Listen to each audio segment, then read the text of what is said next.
कर दी क्या चालू भैया?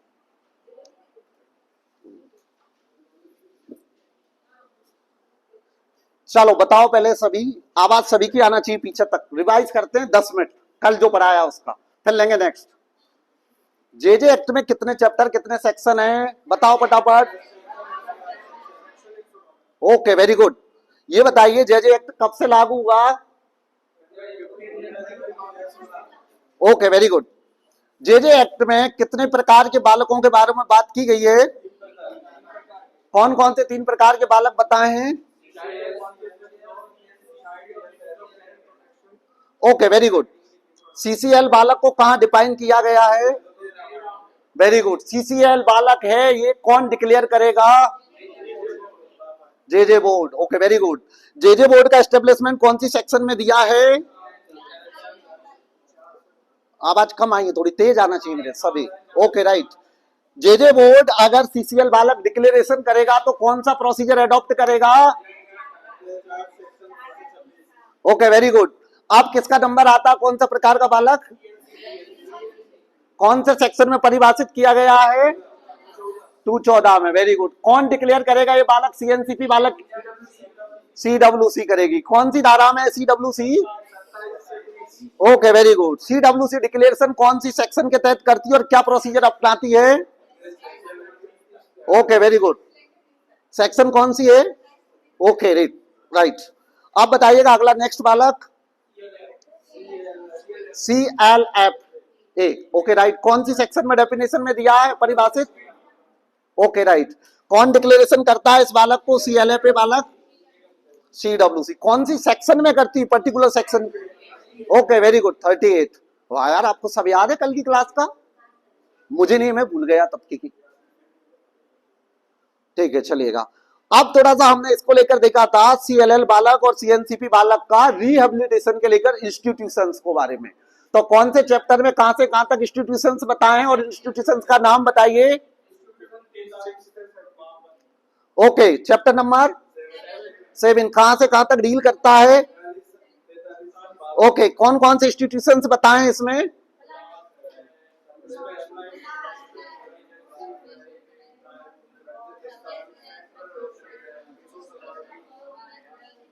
Okay very good. अब बताइए अगला नेक्स्ट क्वेश्चन कि इसमें जो CLF बालक है, चाइल्ड होता है, उसको एडॉप्शन को रिगार्डिंग कौन सा चैप्टर डील करता है? कौन कौन सी सेक्शन आती हैं इसके तहत? चैप्टर 8 कहां से कहां तक डील करता है? Very good. अब बताइए क्लासिफिकेशन ऑफ ऑफेंस कौन सा सेक्शन में दिए हैं? 86 में। कितने प्रकार के क्लासिफिकेशन ऑफ ऑफेंस बताए हैं? विथ डेफिनेशन क्लॉज बताइए।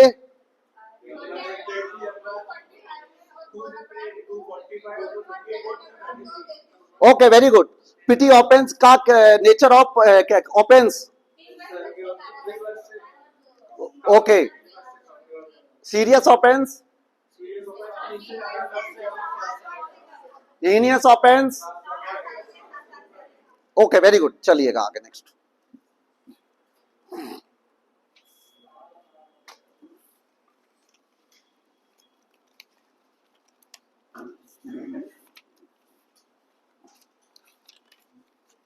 जैसा कि हमने कल इसको जे एक्ट को देखा था, किस किशोर न्याय बालकों का संरक्षण अधिनियम 2015 से पहले 2000 में सबसे पहले जे एक्ट आया था। कल डिस्कस किया था। क्यों आया था? क्योंकि वो जे एक्ट पुराना वाला था 2000 वाला हमारा, वो क्या कर रहा था कि बच्चों के हित में फुलफिल नहीं कर रहा था जो बेसिक रिक्वायरमेंट है उसको लेकर। क्या क्या? जैसे कि फॉर एग्जांपल, हालांकि उसमें 2006 में 2011 में समय समय पर अमेंडमेंट भी किए गए थे, उसको सुधारने का प्रयास किया गया था, लेकिन इसके बावजूद भी बालकों के साथ जो बढ़ती दुर्भावनाओं की घटनाएं हैं वो बढ़ती जा रही थी, क्राइम बढ़ते जा रहे थे, पेंडेंसी बढ़ती जा रही थी। एडॉप्शन को लेकर आपने देखा था कि फला जगह भाई बच्चे को बेच दिया, ढिका जगह फला जगह बच्चों को बेचने की घटनाएं बढ़ती जा रही थी। एनसीआरबी के आंकड़े बता रहे थे कि 16 से 17 साल का जो बच्चे होते हैं वो बच्चे अपराधों में वृद्धि हो रही थी लगातार।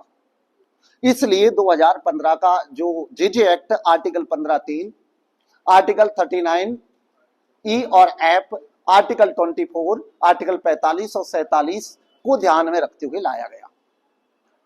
अगर ये आर्टिकलों को हम देखें, आर्टिकल 15(3) और आर्टिकल 24 आपका फंडामेंटल राइट्स में आता है, जो आर्टिकल 12 से लेकर 35 तक डील करते हैं। तो आर्टिकल 15(3) क्या कहता है? तो आर्टिकल 15(3) जो बेसिक आर्टिकल 15 है उसका एक्सेप्शन है। आर्टिकल 15 क्या कहता है कि आरआरसीएसपी के आधार पर डिस्क्रिमिनेशन नहीं किया जाएगा। आरआरसीएसपी क्या होता है? रिलीजन, रेस, कास्ट, सेक्स और प्लेस ऑफ बर्थ के आधार पे क्या करता है भाई साहब? डिस्क्रिमिनेशन का मना करता है। लेकिन स्टेट चाहे तो महिलाएं और बच्चों को लेकर स्पेशल प्रोविजन कर सकता है। तो स्टेट ने क्या किया? बच्चों को लेकर जेजे एक्ट ले आए भाई, बच्चों को लेकर पॉक्सो एक्ट ले आए फॉर एग्जाम्पल, महिलाओं को लेकर भी कार्यस्थल पर लैंगिक अपराधों का संरक्षण अधिनियम लेके आए, पॉक्सो एक्ट लेके आए, बहुत सारे लॉ लेके आए। इसी प्रकार हमने देखा आर्टिकल 24 क्या कहता था आपका? आर्टिकल 24 कहता था भाई 14 वर्ष से कम आयु के बच्चों को खतरनाक कार्यों में नहीं लगाया जाएगा। एमसी मेहता वाला जजमेंट आप लोगों ने पढ़ा होगा, MC Mehta versus union of India का, या फिर आपने बंधुआ Mukti Morcha versus union of India का जजमेंट पढ़ा होगा इस रिगार्डिंग बच्चों के हित में। अपेक्स कोर्ट ने बहुत सारे गाइडलाइन दिए इन जजमेंटों में, तो इसलिए कानून को लेके आए।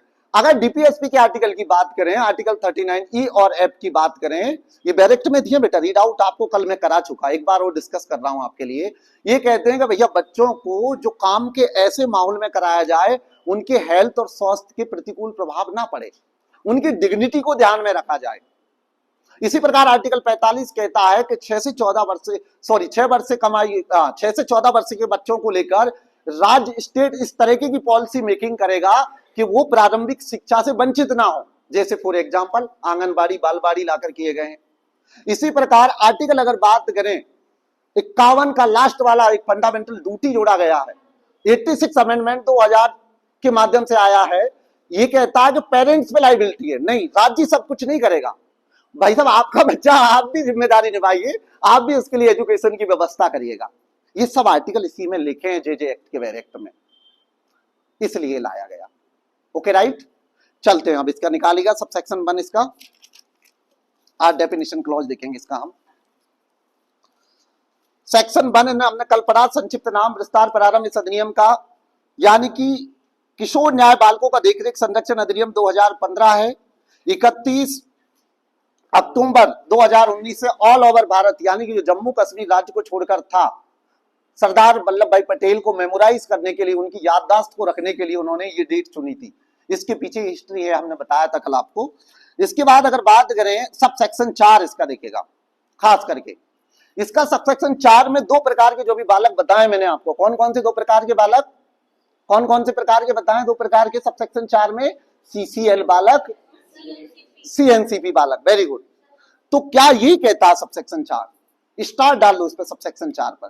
सब सेक्शन 4 ये कहता है कि भैया सीसीएल बालक और सीएनसीपी बालक, यानी कि सब सेक्शन 4 का क्लॉज फर्स्ट कहता है कि सीसीएल बालक को एप्रीहेंशन, डिटेंशन, प्रोसिक्यूशन इन पेनल्टी, इन इम्प्रिजनमेंट और क्या बताया, रिहेबिलिटेशन इन सोशल रीइंटीग्रेशन के लिए क्या किया जाएगा? प्रयास किया जाएगा। इस लॉ में प्रोविजन बताएं क्या किया जाएगा कि इन बच्चों को गिरफ्तारी, निरोध, अभियोजन, शास्ति, पुनर्वास, समाज में पुनः मिलाने के लेकर ये व्यवस्था करता है। पहला क्लॉज कौन से बालक को लेकर? सीसीएल बालक को लेकर। अगर सेकंड क्लॉज देखें सीएनसीपी बालक को लेकर, सेक्शन 1 का सब सेक्शन 4 का सेकंड क्लॉज मिल गया आपको सभी को डायरेक्ट में। सीसीएल बालक बेटा कल की क्लास में नहीं थे आप, कल नहीं थे ना, तो अभी आप क्लास चलने दो फिर बताएंगे आपको। वैसे सीसीएल बालक कौन होता है आपको अभी क्लास के बाद बता देंगे, थोड़ा क्लास चलने दो, ठीक है। कल की क्लास में सब डिस्कस कर चुके। वैसे अगर सीसीएल बालक की बात करें 213 में डेफिनेशन दिए, 213 में यानी कि जो विधि का उल्लंघन करने वाला बालक होता है, जिसकी डेट ऑफ ऑफेंस को 18 साल से कम आयु होती है, उस बालक को सीसीएल बालक कहते हैं। ठीक, ओके। आज की क्लास में उन्हीं बच्चों को समझ आएगा जो कल की क्लास में थे, ठीक है, इसलिए मेरा कहने का तात्पर्य। अब दूसरा क्या सीएनसीपी बालक दिया है। सीएनसीपी बालक के रिगार्डिंग क्या दिया उन लोगों ने कि उनको कैसे रिहेबिलिटेशन किया जाएगा, एडॉप्शन कैसे किया जाएगा भाई, रीइंटीग्रेशन कैसे किया जाएगा, रिस्टोरेशन कैसे किया जाएगा, पुनर्वास, दत्तक ग्रहण, समाज में पुनः मिलाने, पुनर्वास के लिए कुछ इंस्टीट्यूशंस दिए धारा 50, 51, 52, 53 में। विशेष संरक्षण गृह, संरक्षित गृह, fit person, foster care house वगैरह वगैरह दिए, वही यहां पर दिया उन्होंने। दत्तक ग्रहण को लेकर कैसे किया जाए, एडॉप्शन कैसे किया जाएगा भाई सब, तो इधर 56, 57, 58, 59 सेक्शन हम पढ़ेंगे, कारा सारा ये हम कल डिस्कस किए थे। अब आइएगा डेफिनेशन क्लॉज पर। डेफिनेशन क्लॉज में सबसे पहले डेफिनेशन दिए उन्होंने 2(1) में। 2(1) में डेफिनेशन दिए किसकी, अबेंडन चाइल्ड की, परित्यक्त बालक। अब आप कहोगे एडीपीओ 2016 में यही पूछा, एडीपीओ 2016 आपके पास सॉल्व पेपर रखा हो प्रीवियस ईयर का, देखिएगा कि परित्यक्त बालक कौन होता है, परित्यक्त बालक को कौन डिक्लेयर करेगा। तो परित्यक्त बालक कौन होता है आप अंडरलाइन करते जाना, पढ़ू डायरेक्ट पढ़ के सुनाना आपको, कर लोगे आप, समझदार बच्चे कर लोगे अंडरलाइन। देखिएगा यहां पर परित्यक्त बालक के बारे में बताया है कि जो बायोलॉजिकल पेरेंट है, कौन सा, बायोलॉजिकल पेरेंट या एडॉप्टेड पेरेंट्स या गार्जियन ने उनको क्या कर दिया है, छोड़ दिया, अभी त्यक्त कर दिया है। बात इससे नहीं बनेगी केवल छोड़ देने से, कि इनके जो बायोलॉजिकल पेरेंट है, एडॉप्टेड पेरेंट्स है, माता पिता है, जैविक माता पिता, दत्तक ग्रहण माता पिता ने छोड़ दिया, इसकी ये नहीं कि वो परित्यक्त बालक हो गया। ये बात मम्मी जी बताएंगी। मम्मी जी मतलब CWC धारा 27 में कौन करेंगे, लिखा समिति द्वारा सम्यक जांच के पश्चात परित्यक्त बालक डिक्लेयर किया जाएगा। ये समिति कौन है, CWC सेक्शन 27 आगे पढ़ाने वाला हूं मैं आपको। तो सिंपल डेफिनेशन है, परित्यक्त बालक जिसके बायोलॉजिकल या एडॉप्टिव पेरेंट्स द्वारा क्या कर दिए, संरक्षक द्वारा परित्यक्त कर दिया गया और समिति द्वारा, चाइल्ड वेलफेयर कमेटी द्वारा सम्यक जांच के पश्चात परित्यक्त घोषित कर दिया गया है। ओके राइट, चलिए नेक्स्ट डेफिनेशन 2(2) में। 2(2) में क्या दिया, एडॉप्शन को लेकर दिया भाई साहब। एडॉप्शन को लेकर सिंपल चीजें उन लोगों ने ये दिए क्या, कि भाई जो दत्तक बालक है, एडॉप्टेड चाइल्ड है, एडॉप्टेड चाइल्ड के जो बायोलॉजिकल पेरेंट के जो अधिकार, राइट हैं, क्या क्या दिए यहां पर, अधिकार, विशेष अधिकार, उत्तरदायित्व, राइट, प्रिविलेजेस एंड रिस्पॉन्सिबिलिटी किसके, बायोलॉजिकल पेरेंट्स के, वो सारे के सारे एडॉप्टेड पेरेंट्स में निहित हो जाएंगे इस तरीके से, किस तरीके से कि मानो कि वो क्या बायोलॉजिकल पेरेंट्स का ही बच्चा है। कुल मिलाकर बात यह है कि दत्तक बालक को जैविक माता पिता से स्थायी रूप से इस तरह से अलग कर दिया जाए कि अपने दत्तक माता पिता के सारे अधिकार, विशेष अधिकार सहित किसी वैध बालक से जुड़े हो, जैविक बालक बन जाता है। ओके राइट,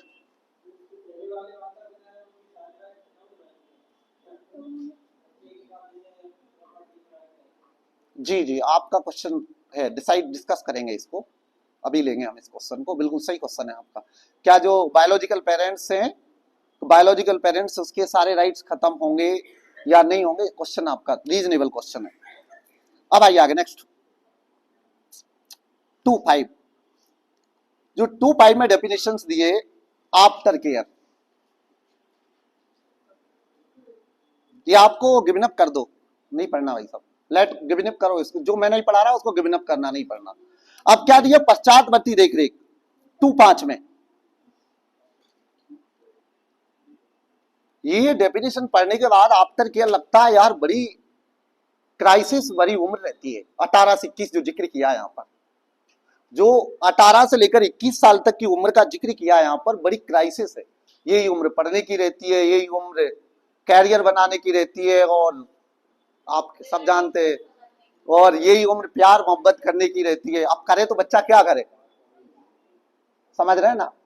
तो इसीलिए उन्होंने, समझदार है वो कानून बनाने वाले, आफ्टर केयर, पश्चातवर्ती देख रेख की जरूरत है कि बच्चा गलत रास्ते पे ना भटक जाए। नहीं, जरूरी है भाई, इश्क मोहब्बत भी जरूरी, सब चीज जरूरी है, ठीक है। इश्क ने इंसान को क्या से क्या बना डाला, किसी को शायर तो किसी को कातिल बना डाला, दो फूलों का बोझ मुमताज से ना पाई, शाहजहां ने ताजमहल बना डाला, ठीक है। तो कहने का मतलब सब जरूरी है। चलिए आगे, कम बैक। तो 18 वर्ष की आयु पूरी कर लिए, किंतु 21 वर्ष की आयु अभी पूरी नहीं की है। क्या 18 कंप्लीट कर ली, 21 नहीं की है। पहला नंबर 2, नंबरिंग कर लो इसमें, पहले नंबरिंग कर लेते हैं हम, इजी रहेगा डेफिनेशन को आपको रेक्टिफिकेशन लगाने में। पहला नंबर 1, 18 की आयु पूरी कर लिए लेकिन 21 की नहीं की। अब नंबर 2 लिखो उसी में, जिन्होंने समाज की मुख्य धारा से जुड़ने के लिए किसी संस्थागत देखरेख से त्याग कर दिया गया है। अभी बताऊंगा, डिस्कस करेंगे। और नंबर तीसरा कर लीजिए, इसमें कॉमा के बाद वित्तीय अन्यथा संसहायता का उपबंध किया जाना अभिप्रेत है। तीनों पॉइंट कर लिया आपने। इसको आप 2 पॉइंट्स में भी कर सकते हैं, आप एक साथ नहीं रख सकते हैं। क्या आपको एक पढ़ना का, एक हम लर्न करने का एक तरीका होता है, वो बता रहा हूं आपको, कैसे किसी डेफिनेशन को टुकड़ों में छोटे छोटे तोड़ के हमें लर्न करना चाहिए, जिससे कि लंबे समय तक रहती है। पहला तो उन्होंने बोल दिया कि भाई 18 से 21 साल का है, उसकी देखरेख करो, बड़े क्राइसिस बड़ी उम्र से गुजर रहा भाई साहब। दूसरा उन्होंने कहा जिन्होंने समाज की मुख्य धारा में वापस आने के लिए किसी संस्थागत देखरेख का त्याग कर दिया गया। कौन सी संस्थागत देखरेख? जो इंस्टीट्यूशंस पढ़ाए थे, हमने कल पढ़े थे आपके चैप्टर नंबर 7 में, वो इंस्टीट्यूशंस के सुपरविजन में रह रहा था भाई साहब। अब वहां से निकाल के क्या किया जा रहा है, उसको वापस समाज में लाया जा रहा है। तीसरा पॉइंट क्या दिया है, वित्तीय अन्यथा सहायता। अब देखिए, खाली दिमाग शैतान का होता है, कहते हैं ना, खाली दिमाग शैतान का होता है। इसलिए कहीं ना कहीं उसको एम्प्लॉयमेंट पे रख दो, छोटी मोटी उसकी वित्तीय हेल्प करके उसको धंधे पानी से लगा दो, जिससे कि वो बढ़िया से जीवन यापन करता रहेगा। तो आया आपको आफ्टर केयर समझ में? चलिए आगे नेक्स्ट। इसके बाद आप 2.6 को गिवन अप कर दीजिए।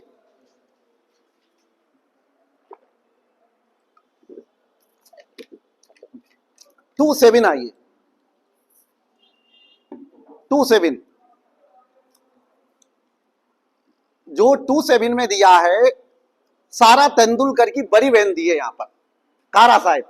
कल मैंने आपको ट्रिक से याद कराई थी भाई साहब, मैं क्षमा चाहता हूं, सोशल मीडिया पे जाएगा तेंदुलकर साहब से हाथ जोड़ के तो उनकी बेटी का नाम नहीं लिया जा रहा। अब हमें पढ़ना तरीका है, तो आपका बेटी का नाम मिक्स मैच करना है, तो हम क्या करें इससे। तो सारा दीदी की बड़ी बहन कौन सी है? कारा। कौन से सेक्शन में डेफिनेशन दिए, कहां इसके बारे में प्रोविजन है? ओके, वेरी गुड यार, याद है आप लोगों को तो सब। यानी कि 2.7 में कारा के बारे में बताया, और क्या बोला है कि सेक्शन 68 के अधीन केंद्रीय सरकार करेगी उसका एस्टेब्लिशमेंट। धारा 68 पढ़ाऊंगा, वहां पे लिखा सेंट्रल गवर्नमेंट क्या करेगा, एस्टेब्लिशमेंट करेगा सेंट्रल एडॉप्शन रिसोर्स अथॉरिटी का। Okay right. अब इसी के साथ साथ हम सारा दीदी को भी देख लेते हैं। निकालो सारा दीदी की डेफिनेशन। 253 253 को भी पकड़ो, अभी छोटी दीदी को, उसको नहीं छोड़ेंगे, अभी पक्का याद करेंगे, नहीं तो दिमाग से स्लिप हो जाएगी भाई साहब, और एग्जाम में भी स्लिप हो जाएगी। सारा दीदी की परिभाषा कहां दी है? 253 में। और क्या कहता है 253 कि भैया ये धारा 67 के तहत राज्य सरकार इसका एस्टेब्लिशमेंट करेगी। कौन करेगी? स्टेट गवर्नमेंट शायद इसका क्या करेगी, इसका एस्टेब्लिशमेंट करेगी। अब ये सारा दीदी कारा दीदी काम क्या करेंगी, तब हम इसका 67 और 68 पढ़ेंगे, तब इसको डिस्कस करेंगे, नहीं तो रास्ता इधर लंबा हो जाएगा। चलिए कम बैक, वापस आइएगा। इसके बाद आप देखिएगा डेफिनेशन क्लॉज में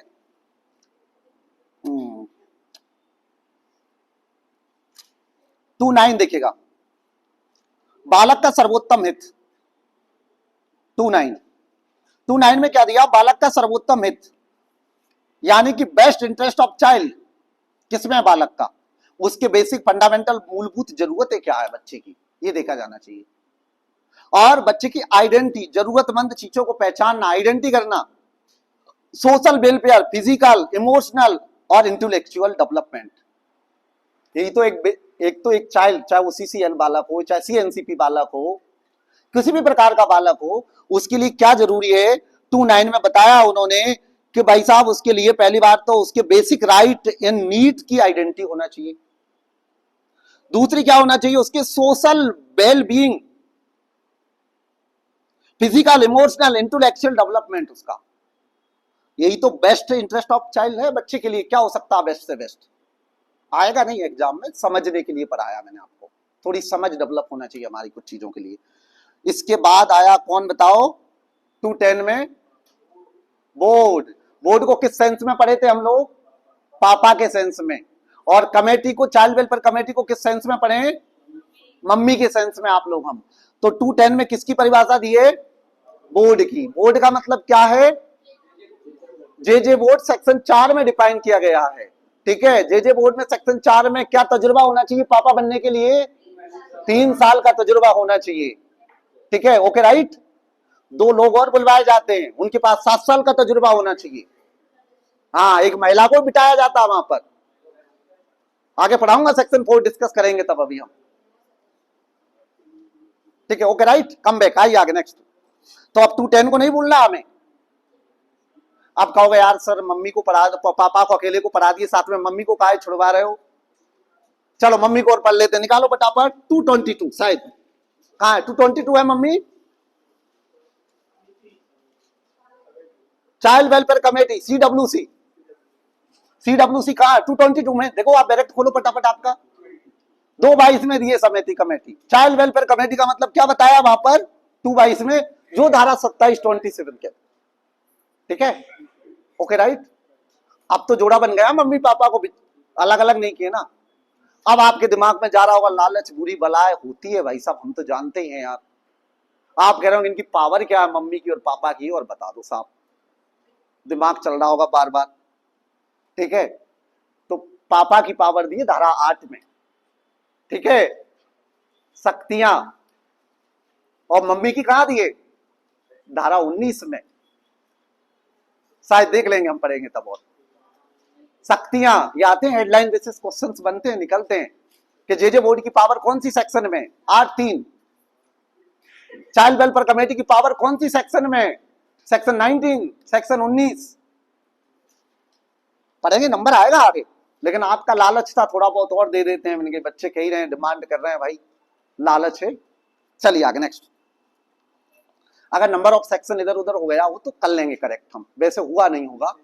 सही है, हाँ, क्योंकि आजकल मुझे मेरी मेमोरी पे, दिमाग पे भरोसा कम है। ठीक है, चलिए आगे नेक्स्ट। अब आइए आगे नेक्स्ट। 212 में बालक देखिएगा, 212 में क्या दिया? बालक 12, 13 और 16 और 14। हमने साथ एक बंच बनाया था सेक्शनों का, बना लो दोबारा से। क्या क्या बनाना है? 212 का, 213, 214 और 216। Okay right. अब मुझे बताइएगा पॉक्सो एक्ट में बालक की डेफिनेशन कहां दी है? 2D लिख लो, ही 2D भी लिख लीजिए।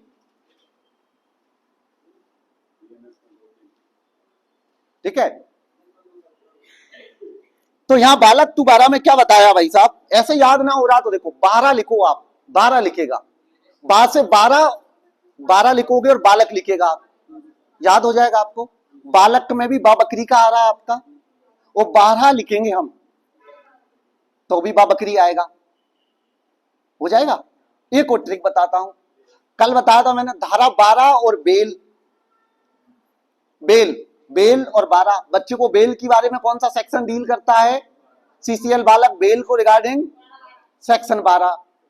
तो थोड़ा सा वो बाबकरी वहां भी आ रहा और बाबकरी यहां भी आ रहा, तो आपको डिफरेंस के साथ थोड़ा सा लर्न करना चीजों को। ओके, चलिए आगे नेक्स्ट। अब आइएगा 213। तो बालक की परिभाषा 212 में सिंपल है, डेट ऑफ ऑफेंस को क्या? 18 साल से कम आयु का। जिसने की अपराध दिनांक को 18 वर्ष की आयु पूरी नहीं की, वो बालक है यहां पर। अब आपका CCL बालक आया है, CCL बालक को हम पहले ही पढ़ चुके हैं, लेकिन अब देख लेते हैं CCL बालक के बारे में क्या दिया उन्होंने, कि भाई ऐसा बालक अपराधी जिसके के बारे में कोई अपराध किया, जिसने उस अपराध करने की तारीख को 18 वर्ष की आयु पूरी नहीं की है, वो CCL बालक है। मैं कल की क्लास में बता चुका CCL बालक, CNCP बालक का क्या मतलब होता है। ठीक है, बार बार वही मैं शॉर्ट टर्म यूज करूंगा क्योंकि एनर्जी वेस्ट होती है। कल 2 घंटे क्लास हमने यही पढ़ा है। चलिए नेक्स्ट। अब आइए CNCP बालक। अब थोड़ा सा मुझे 213 में आपने बताया CCL बालक, भैया डेट ऑफ ऑफेंस को 18 वर्ष से कम आयु का पूरी नहीं की वो बालक होगा, लेकिन ये कौन डिक्लेरेशन करेगा ये CCL बालक है? कौन करेगा डिक्लेरेशन? फटाफट आंसर। जे बोर्ड। कौन डिक्लेरेशन करेगा? J board. पापा यार इससे जल्दी हॉस्टाइल मत हुआ करो। कौन सा प्रोसीजर अपनाएंगे जे बोर्ड? अध्याय 4 कहां से कहां तक? 10 से 26 तक। लिखो, यही लिख लो, साथ में लिखते जाओ। ये CCL बालक ये डिक्लेरेशन कौन करेगा भाई? जे बोर्ड। जेजे बोर्ड जब डिक्लेरेशन करेगा तो प्रोसीजर कौन सी अडॉप्ट करेगा? सेक्शन 10 से 26 चैप्टर नंबर 4 वाली प्रोसीजर अडॉप्ट करेगा। कल की क्लास में ही बता दी तो रिवाइज हो जाएगा, मेमोराइज। 159 इंडियन एविडेंस एक्ट, स्मृति ताजा करना। ओके राइट, तो वही करा रहे हैं आपकी। अब आइएगा 214 में। 214 में कौन सा बालक दिया है? सीएनसीपी बालक। सीएनसीपी बालक की डेफिनेशन थोड़ी लंबी दी है, ठीक है, हमें शॉर्ट इसको थोड़ा सा पढ़ना है। तो ये कौन डिक्लेरेशन करेगा? ये बालक सीएनसीपी बालक है सीडब्ल्यूसी। Very good. कौन सा चैप्टर में प्रोसीजर अडॉप्ट करेगी? प्रक्रिया क्या है? अध्याय 6 कहां से कहां तक? 31 से 38 तक। Okay very good. चलिएगा नेक्स्ट। अब देख लेते हैं कौन सा बालक भाई सीएनसीपी बालक है। ऐसा बालक जिसका कोई घर या निश्चित निवास स्थान नहीं है, जिसके पास जीविका के निर्वहन के लिए दृश्यमान साधन नहीं है। अंडरलाइन करते जाना फटाफट आप लोग। ऐसा बालक जिसके पास ना तो घर है रहने के लिए और जीविका उपार्जन के लिए कोई दृश्यमान साधन नहीं है। ऐसा बालक श्रम विधियों के उल्लंघन के लिए पथ पर भीख मांगता हुआ पाया जाता, वो बालक सीएनसीपी बालक होगा।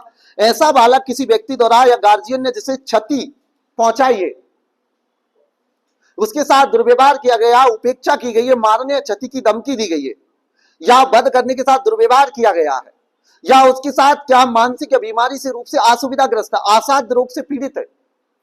लेकिन कोई बालक मानसिक या शारीरिक रूप से ग्रस्त है, शारीरिक रूप से क्षति पहुंचाई गई, ये कौन तय करेगा? बोर्ड और समिति। ये बताइए, किंतु लगा के लिखा होगा उसी में देखना, 4th क्लॉज में, क्लॉज नंबर 4 में लिखा किंतु वे उसकी देखरेख करने में यदि बोर्ड या समिति द्वारा ऐसा पाया जाए असमर्थ है तो वो तय करेगा। ये किंतु बट है ना, यहीं से नेगेटिव क्वेश्चन निकलता थोड़ा सा।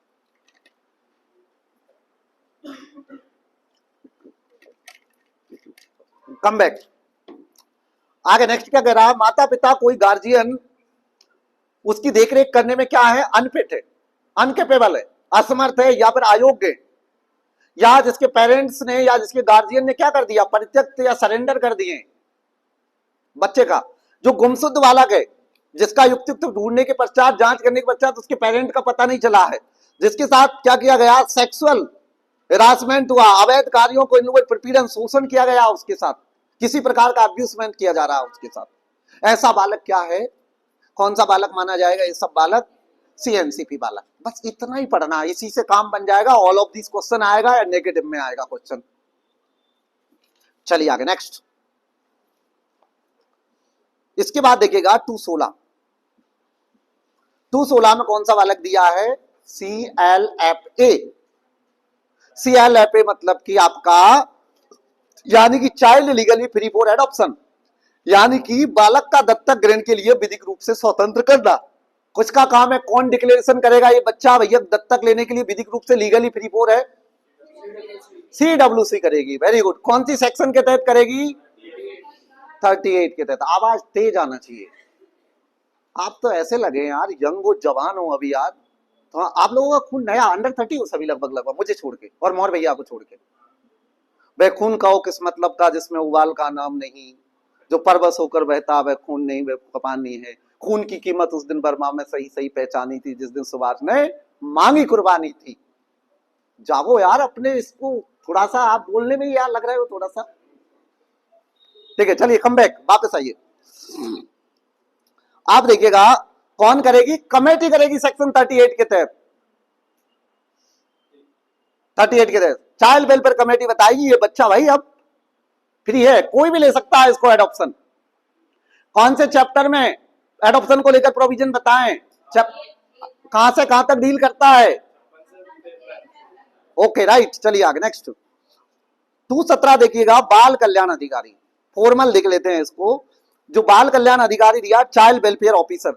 चाइल्ड वेलफेयर ऑफिसर है कौन भाई? चाइल्ड वेलफेयर ऑफिसर का मतलब उन्होंने जो इंस्टीट्यूशंस बताए हमने पढ़े, जो 4F वाला फॉर्मूला बताया था, आगे पढ़ाऊंगा मैं, 4 बार F, 4F, और जो धारा 50, 51, 52, 53 में जो बताया इंस्टीट्यूशंस, उसके अंदर कार्य करने वाला अधिकारी होता है, उससे जुड़ा हुआ अधिकारी, उसी को उन्होंने कहा बाल कल्याण अधिकारी। देखिएगा आप इसको पढ़ते हैं प्रॉपर तरीके से। समिति या बोर्ड द्वारा, समिति मतलब कि चाइल्ड वेलफेयर कमेटी या जे बोर्ड द्वारा दिए गए डायरेक्शनों के उत्तरदायित्व में जो उसने डायरेक्शन दिए, उन डायरेक्शनों की पालना में बालक की देखरेख की किसी संस्था से जुड़ा कोई ऑफिसर, कौन सी संस्था से जुड़ा, जो हमने चैप्टर नंबर 7 में इंस्टीट्यूशंस पढ़े हैं, उन इंस्टीट्यूशन से जुड़ा हुआ कोई ऑफिसर क्या है भाई, बाल कल्याण अधिकारी है, यानी कि चाइल्ड वेलफेयर ऑफिसर्स होगा। ओके राइट, अगला नेक्स्ट आइएगा, आप देखिएगा बाल कल्याण पुलिस अधिकारी 218 क्या कह रहा, बाल कल्याण पुलिस अधिकारी की बात कर रहा है, यानी कि चाइल्ड वेलफेयर पुलिस ऑफिसर। अब ये कौन होता है चाइल्ड वेलफेयर पुलिस ऑफिसर भाई, तो इसके लिए उन्होंने कहा कि भाई 107 के सबसेक्शन के पास जाओ, वहां बताया है। 107 की उपधारा 1 के पास चले जाओ, वो कह रही है, चलते हैं भाई 107 पे क्या कह रही है सबसेक्शन 1। 107 सबसेक्शन 1 का ये कहना कि ये एसआई रैंक का कोई पुलिस अधिकारी क्या होगा, बाल कल्याण पुलिस अधिकारी होगा। हम चले भी है, पूछ के वापस भी आ गए उससे 107(1) से, तो उन्होंने कहा वकील साहब 107(1) हमें बोल रहे हैं कि आपके बच्चों को बता दो क्लास में कि ये एसआई रैंक का अधिकारी होगा, मेरी तरफ मत देखो, लिखो, लिखने से होता है सब कुछ, जो होता है वो डायरेक्ट पे लिखो, नोट डाउन करिए, कहां करिए, 218 पे करिए, 107 सबसेक्शन 1 के अधीन पदावीत कोई अधिकारी, कौन पदावीत, ये एसआई रैंक का पुलिस ऑफिसर।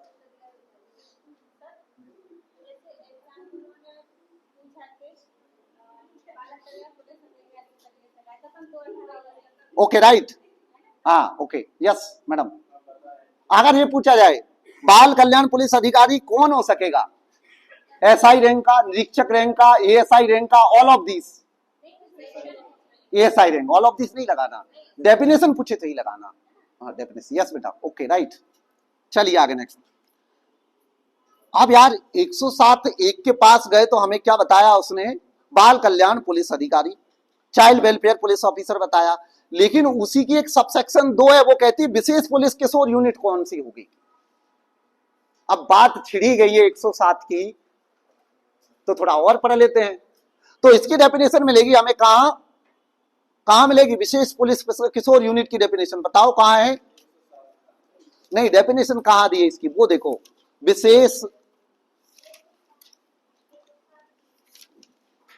255, अरे कह रहे हो गए याद नहीं हो रही साहब, याद कराओ, 218 में काय की डेफिनेशन दी है बताओ। ओके 18 का पारा आता है, याद हुआ, करा कभी तो पढ़िए 3 बार, क्या होता 18 थी 54 में 1 प्लस कर दो, कितना आ जाएगा, हो गया, सिंपल ट्रिक है यार, काय को दिमाग पे लोड लें, गर्मियां पड़ रही है मार्च की, तो 18 थी 54 में 1 प्लस कर दो, 1 प्लस करेंगे तभी तो 107 सबसेक्शन 2 आएगा, 107 1 है, 107 18 का मटाटा 18 थी, 18 का मटाटा 38 थी 54 में 1 जोड़ देंगे 55, तो 255 में काय की डेफिनेशन आ जाएगी। तो विशेष किशोर पुलिस यूनिट का मतलब क्या है, स्पेशल जुवेनाइल पुलिस यूनिट का क्या मतलब है, तो उन्होंने कहा कि भाई इसके लिए आपको 107 की सबसेक्शन 2 के पास जाना पड़ेगा। चलते हैं हम वापस 107 सबसेक्शन 2 क्या कह रहा है, वो ये कह रहा है कि भैया डीएसपी रैंक के पुलिस ऑफिसर की उसमें बनाएंगे हम सुपरविजन में, भाई लिखा है उसी में 107 सबसेक्शन 2 में, डीएसपी रैंक का पुलिस ऑफिसर होगा, उसके सुपरविजन में बुलाएंगे और 2 सामाजिक कार्यकर्ता बुला लेंगे और 1 महिला होगी उसमें, हो गई याद आपको, यही लर्न हुई। बताइए special juvenile police unit 255 107 subsection 2 में बताया इसके बारे में, एस्टेब्लिशमेंट के बारे में, डीएसपी रैंक का पुलिस ऑफिसर के सुपरविजन में बनाई जाएगी, 2 मेंबर होंगे और एक महिला होगी। अब बताओ 107 को दोबारा पढ़ने की जरूरत है हमें, मेरे हिसाब से तो नहीं है, लर्न हो गई होगी आपको अच्छे से। ओके पढ़ेंगे 107 देख लेंगे, अभी डेफिनेशन क्लॉज चल रहा है आपका, डेफिनेशन क्लॉज चल रहा है, 107 का भी तो आएगा ना नंबर उसका, बेटा काय को घबरा रहे हैं।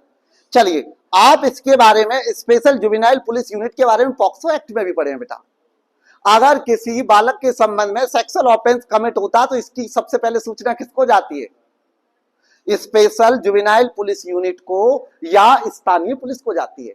कौन सा सेक्शन डील करता है पॉक्सो एक्ट का? अरे और भैया आप बच्चों को सीखने दो, नए नए हैं। और क्या, सेक्शन 19 डील करता है कि सबसे पहले सूचना किसको दी जाएगी? Special police juvenile police unit को दी जाएगी या लोकल पुलिस को दी जाएगी। ओके, तभी बोला था मैंने पॉक्सो एक्ट भी रखना साथ।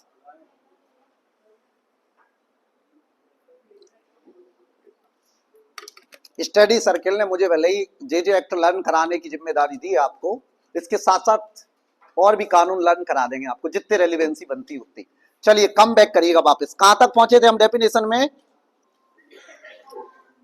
18 तो 19 इतना देख लीजिए। बाल गृह के बारे में दिए, राज्य सरकार स्वयं स्वैच्छिक गैर सरकारी संगठनों के माध्यम से जो सेक्शन 50 है के अधीन रजिस्टर्ड कोई बाल गृह, सेक्शन 50 के तहत रजिस्टर्ड बाल गृह होंगे, वो बाल गृह होंगे भाई। क्या है? राज्य सरकार द्वारा स्वयं स्वैच्छिक गैर सरकारी संगठन वगैरह एनजीओ वगैरह होते हैं, सरकार द्वारा अनुदानित हो, गैर अनुदानित हो, वगैरह वगैरह, ऐसे बताया उन लोगों ने, देख लेना थोड़ा सा फॉर्मूला में। अब आइए, बहुत इंपॉर्टेंट है 220 और 223, 220 और 223 को एक साथ लर्न करना हमें। कौन कौन से नंबर ऑफ डेफिनेशन क्लॉज? 220 और 223। 220 में क्या बताया? बाल न्यायालय। बाल न्यायालय के बारे में 3 न्यायालय बताए यहां पर। कितने प्रकार के न्यायालय बताएं बाल न्यायालय की डेफिनेशन में?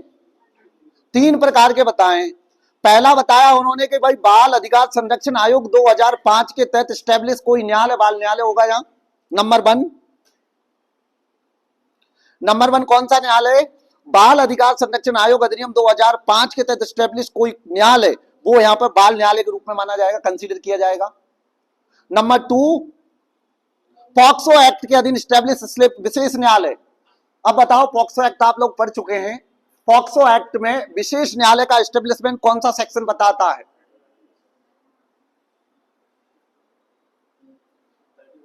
नहीं नहीं नहीं नहीं, गलत है। 28, धारा 28 बताता है। पढ़ेगा, पढ़ने से सब कुछ होता है। ओके, पढ़ना पड़ेगा, ठीक है। मोहब्बत केवल मासूका से ही नहीं होती, मोहब्बत आपको बैरेक्ट से करना पड़ेगा। आप सोचे कि मोहब्बत मासूका से हो गई, दिन रात सपने में आती है ना, दिन रात धाराएं और बैरेक्ट सपनों में आना चाहिए, तब काम बनेगा आपको, ठीक है। चलिए आगे, नेक्स्ट। सेक्शन 28 के अधीन जो स्टेब्लिश कोर्ट, यहां भी बाल न्यायालय के रूप में कार्य करेगा। दूसरा पॉइंट दिया। तीसरा पॉइंट क्या दिया यहां पर? तीसरा पॉइंट दिया कोर्ट ऑफ सेशन। कर ली अंडरलाइन तीनों प्रकार के न्यायालय को यहां बाल न्यायालय के रूप में सेक्शन 220 में कंसीडर किया गया है। Okay right. 220 में कितने प्रकार के न्यायालय? एक तो सबसे पहले दिया बाल अधिकार संरक्षण आयोग अधिनियम 2005 के तहत एस्टैब्लिश्ड कोर्ट, दूसरा पॉक्सो एक्ट का सेक्शन 28 के तहत स्पेशल कोर्ट, और तीसरा court of session under section 9 criminal procedure code 1973। Okay right. नया सेक्शन बताओ रिप्लेसमेंट होके आया वो। बस यही तो मत पूछो साहब, धाराएं तो याद नहीं होती, यही तो सबसे बड़ी पुरानी हमारी प्रॉब्लम है। चलिए आगे, नेक्स्ट आगे। अब साथ में 223 देखेगा, न्यायालय। अभी क्या पढ़ा था हमने? बालक न्यायालय। 220 में क्या पढ़ा? बाल न्यायालय। अब आपके दिमाग में चल रहा होगा सर आपने चाइल्ड वेलफेयर कमेटी जे बोर्ड की पावर बता दी, मम्मी पापा की, बालक न्यायालय की भी पावर बता देते, क्या पावर है? तो इसके लिए आपको जाना पड़ेगा कौन सी धारा? बालक न्यायालय की पावर के लिए कहां जाना पड़ेगा आपको? सेक्शन 19 के पास जाना पड़ेगा। कहां जाना पड़ेगा? 19। बालक न्यायालय की पावर, जे बोर्ड की पावर कौन सी सेक्शन में थी?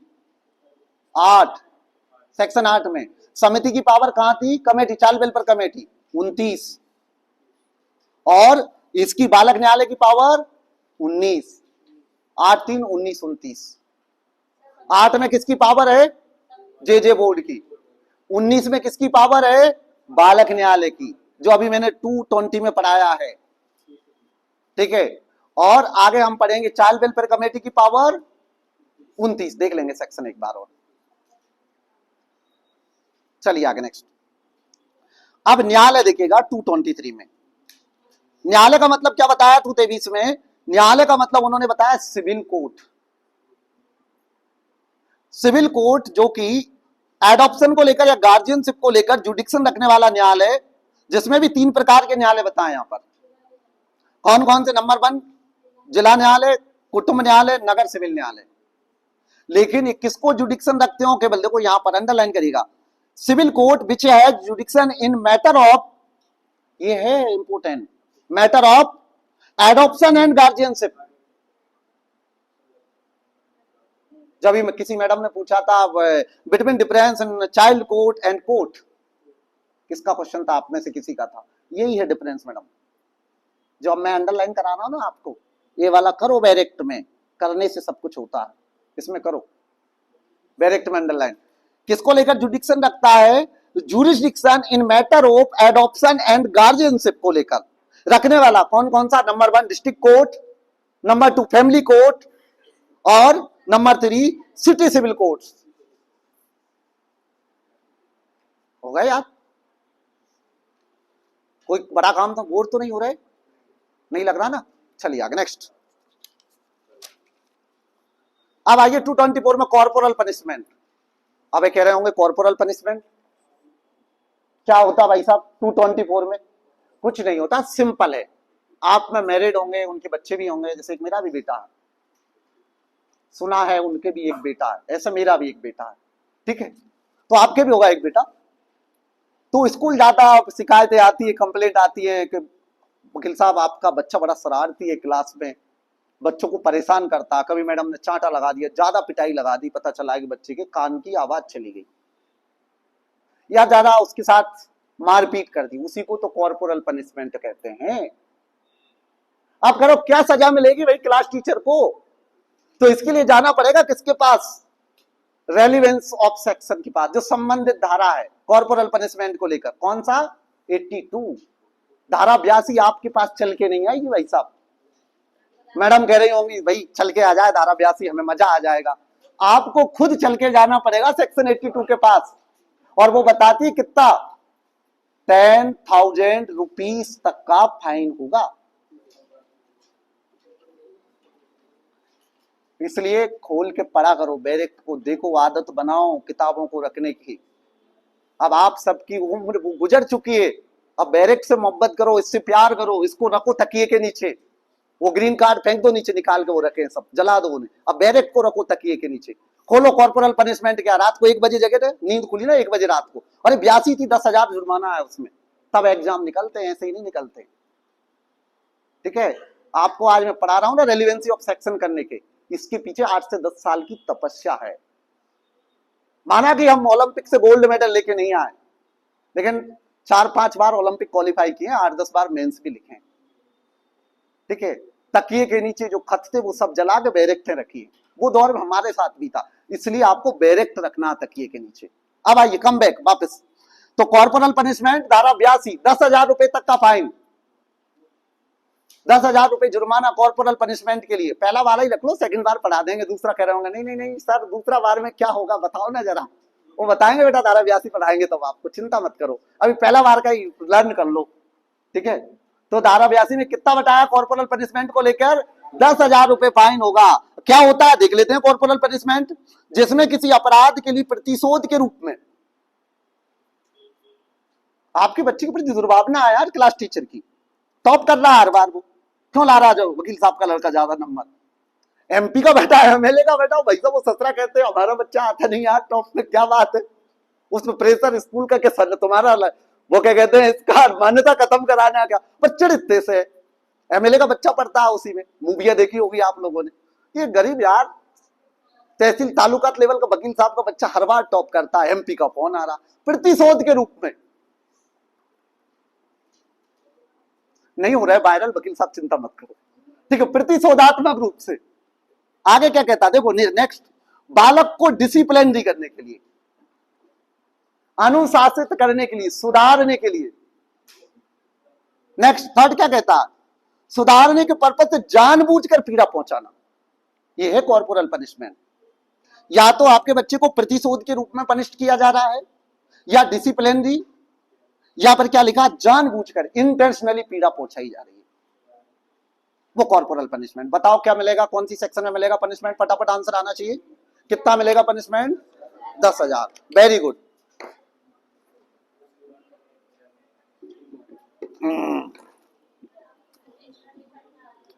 आगे नेक्स्ट, ये थोड़ा सा डीसीपीयू और देख लेना 226 में। 226 में लिखो डीसीपीयू।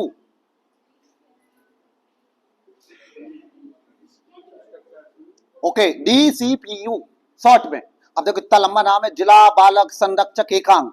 तो 106 के तहत स्टेट गवर्नमेंट क्या करती है, स्टेब्लिशमेंट करती है और इसका सुपरविजन डीएम करता है। ओके, हो जाएगा, सिंपल है। क्या है, डीसीपीओ 226 में डिफाइन किया गया है। 106 के तहत क्या स्टेट गवर्नमेंट इसका एस्टेब्लिशमेंट करेगी और क्या डीएम इसका सुपरविजन करेगा भाई। ओके, हो गया लर्न, कोई दिक्कत? चलिए आगे आइए नेक्स्ट। ये डीएम साहब को अभी जोड़ा, पहले नहीं थे डीएम साहब इसमें। हाँ, 2021 में जो अमेंडमेंट आया था 9/8/2021 से शायद एप्लीकेबल है, देख लेना इसकी डेट आप लोग। 9/8/2021 को डीएम में उन्होंने एडीएम को भी शामिल कर लिया भाई। डीएम के अंदर कौन आता है? एडीएम भी आता है, अपर जिला मजिस्ट्रेट भी आ जाएगा। अब आइए आपका 4F वाला फॉर्मूला चलेगा। कितने एफ? 4F आ गया। 4F, हालांकि ये आप गिवन अप भी कर सकते हैं इनको, अगर आपको थोड़ा सा हो सकता, कभी कभी एग्जामिनर का मूड चलता शरारत भरा, चलो पूछते हैं, कम इंपोर्टेंट है। तो 4F कहां से स्टार्ट होता है बताओ? 227, 228, 229, 230। 4F का मतलब क्या है यहां पर? 227 में फिट फैसिलिटी, 227 में फिट फैसिलिटी जो धारा 51 के अधीन रजिस्टर्ड है, लिखते जाना। फिट फैसिलिटी 227 फर्स्ट वाले एफ से, जिसको की धारा 51 के अधीन रजिस्टर्ड किया गया। फिट पर्सन 228 जिसको डिक्लेयर किया गया 52 के तहत। फोस्टर केयर तीसरे वाले एफ से, फोस्टर केयर थर्ड वाले एफ से 229 में, जिसका की डिक्लेरेशन कहां किया? 44 के तहत। और 230 में फोस्टर फैमिली, जिसका की 44 के तहत डिक्लेयर किया गया है। 4F का फॉर्मूला पता चला आपको, लर्न हो गई चीजें। 51, 52, 44, 44, 51, 52, 44, 44। चलिए आगे नेक्स्ट।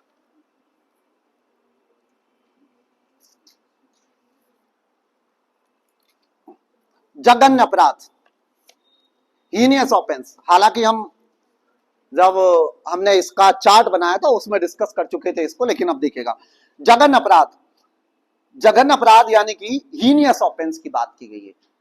3 प्रकार के ऑफेंस होते हैं, petty offence, serious offence, heinous offence. तो सबसे पहले मुझे बताइएगा पिटी ऑफेंस को कहां डिफाइन किया गया? तेज आवाज में आना चाहिए आवाज। 245, आवाज कम आई यार आपकी, दोबारा बोलो। पिटी ऑफेंस को कहां डिफाइन किया गया है? Okay right. क्या क्या डेफिनेशन कहती है 245 की? Okay right, very good. इसके बाद अंक बदल दो 45 के, 4 को मतलब कि 4 को पीछे कर दो, 5 को आगे ले आओ, ट्रिक बन गई। 45 में जो 4 और 5 45 लिखा होता ना, 4 को पीछे कर देंगे, 5 को आगे ले आएंगे हम, तो क्या बन गया वो? तो 254 बन गया डेफिनेशन। तो 254 में क्या दिया आपका? क्या डेफिनेशन कहती है? ओके, 233 लर्न हो ही गया आपको, जिसके इंडियन पिनल कोड या तत्सम प्रवृत्ति की अन्य विधि के अधीन न्यूनतम 7 वर्ष उससे अधिक कारावास से दंडनीय अपराध है। या तो इंडियन पिनल कोड के तहत जो नया आया बीएनएस उसकी जगह, या फिर किसी तत्सम प्रवृत्ति किसी लॉ है उसके तहत 7 ईयर्स या उससे अधिक इंप्रिजनमेंट से जो ऑफेंस कमिटेड पनिशेबल ऑफेंस है, उनके बारे में वो जघन्य अपराध होंगे। इनके बारे में क्लासिफिकेशन ऑफेंस कहां? 86 पढ़ा हम लोगों ने। 86 में क्लासिफिकेशन ऑफेंस में पढ़ाया मैंने आपको। क्या पढ़ाया क्लासिफिकेशन ऑफ ऑफेंस में? हमने 86 पढ़ा था इसको लेकर कि 7 साल से अधिक के जो अपराध बताए हैं इसमें, जो 233 वाले कैसे होंगे? Cognizable and non bailable. इसके बाद हमने क्या पढ़ा था? सीरियस ऑफेंस 254 वाले, उसका क्या था? Non cognizable and non bailable. Petty offence 245 में क्या पढ़े थे हम लोग? नॉन कॉग्जेबल और बेलेबल। हो गया लन एक साथ, बार बार इसी तरह रिवाइज करना पड़े। एक बार बार चार्ट रखा मैडम सामने, ये ले लेना मेरे से। अच्छा हिंदी में बता दें, चलेगा। दोबारा से करते हैं, डिमांड है मैडम की। तो 86 में क्लासिफिकेशन ऑफेंस दिए हैं, यानी कि सबसे पहले जो बताया पिटी ऑफेंस, छोटे अपराध बोलते हैं इनको। छोटे अपराधों को 245 में परिभाषित किया है। छोटे अपराध क्या होते हैं? असंज्ञेय होते हैं और जमानतीय होते हैं।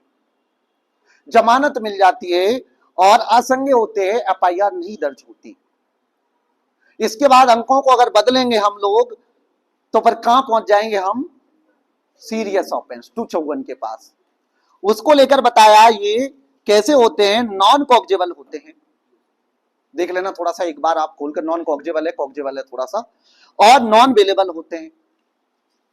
देख लेना, संज्ञेय असंज्ञेय थोड़ा सा आप लोग, जहां तक मुझे पता असंज्ञेय होगा, नॉन कॉग्जेबल होगा। आपका डायरेक्ट देख लेना 86 निकाल के। हाँ ठीक, ओके वेरी गुड। नॉन कॉग्जेबल असंज्ञेय है और क्या से है? अजमानतीय है। अब तीसरा वाला जो बताया 233 में 7 वर्ष से अधिक कारावास से दंडनीय अपराध कैसे हैं? संज्ञेय और अजमानतीय। ओके राइट मैडम, हो गया लिखा हिंदी में आपका। चलिए नेक्स्ट। अरे यार मेरी भी इंग्लिश आप ऐसी भारी भरकम मत समझो, बीपीएल वाली है मेरी। हाँ, गरीबी रेखा वाला ही मैं, नहीं तो जज ही बन जाते अभी तक। सीजेएम होते, चीफ जुडिशियल मजिस्ट्रेट होते, 2015 में सिलेक्ट हो जाते। चलिए आगे नेक्स्ट। अब आइए ये थोड़ा सा आप अंतरदेशीय दत्तक ग्रहण को देख लीजिए समझने के पर्पज से। 234 में जो दिया ना, inter country adoption. Inter country adoption को लेकर कौन कौन है यहां पर? जो भारत से अनिवासी भारतीय जो विदेश में शिफ्ट हो गए हैं, विदेश में रहने वाले हैं, या भारतीय मूल के नागरिक या विदेशी द्वारा हमारे इंडियन बच्चे को, चाइल्ड को अडॉप्ट किया जाता है। इसके बारे में सेक्शन 59 में पूरा प्रोसीजर बताया, पढ़ाऊंगा मैं आपको धारा 59 में, कि इंटर कंट्री एडॉप्शन को लेकर सेक्शन 59 234 के रिगार्डिंग हम पढ़ेंगे। यानी अगर कोई आदिवासी भारतीय इंडियन है या इंडियन मूल का कोई भारतीय जो कि विदेश में रह रहा है, या विदेशी व्यक्ति अगर इंडियन चाइल्ड को लेता है, तो इसके लेकर पूरा का पूरा प्रोसीजर कहां दिया? सेक्शन 59 में, वो पढ़ेंगे हम आगे। किशोर 235, जैसे कि हम रेगुलर जो कोर्ट में मुकदमे आते हैं हमारे, क्रिमिनल मुकदमे, वहां हम क्या बोलते हैं? एक्यूज्ड, आरोपी। जब बालक के खिलाफ मुकदमे चलते हैं, बाल न्यायालय में मुकदमे दर्ज होते हैं, तो बालक को वहां एक्यूज्ड नहीं बोला जाता, आरोपी नहीं बोला जाता, क्या बोला जाता है? किशोर, किशोर बोला जाता है। आप देखिएगा वहां आप लोगों ने ये नहीं सुना होगा कि मुलजिम बयान हो रहे हैं बाल न्यायालय में, किशोर परीक्षण हो रहा है, किशोर का एग्जामिनेशन हो रहा है, किशोर के लिए हमने बेल भरा है, किशोर के लिए हमने सुपुर्दगी आवेदन भरा है। लिखते हैं आप उस वाले कॉलम में। चलिए आगे। तो ये किशोर की डेफिनेशन कहां दिए? 235 में।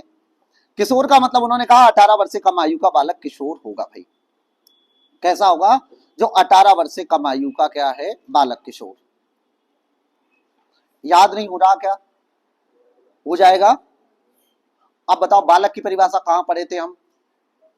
बालक, बालक ओके 12 का पारा 3 बार पढ़िए। 36 में एक माइनस कर दीजिए। बालक की डेफिनेशन कहां पढ़े? 12 का पारा कितने बार पढ़ना है? 3 बार। एक माइनस करना है, 235 में क्या आ जाएगा? सिंपल है। इसलिए थोड़ा मैंने बताया घुमा फिरा के आपको कि भूले ना हम बस चीजों को, लंबे समय तक लर्न रहे। चलिए आगे नेक्स्ट। एडॉप्शन देख लीजिए 242 में। अब आप इसको गिवन अप कर दीजिए, बाकी का फॉर्मल है। 242 में एडॉप्शन, अनाथ, ऑर्फन जी क्या कह रहे हो? अंतरदेशीय दत्तक ग्रहण का बोला है बेटा कि जो अगर विदेशी है, विदेशी कौन?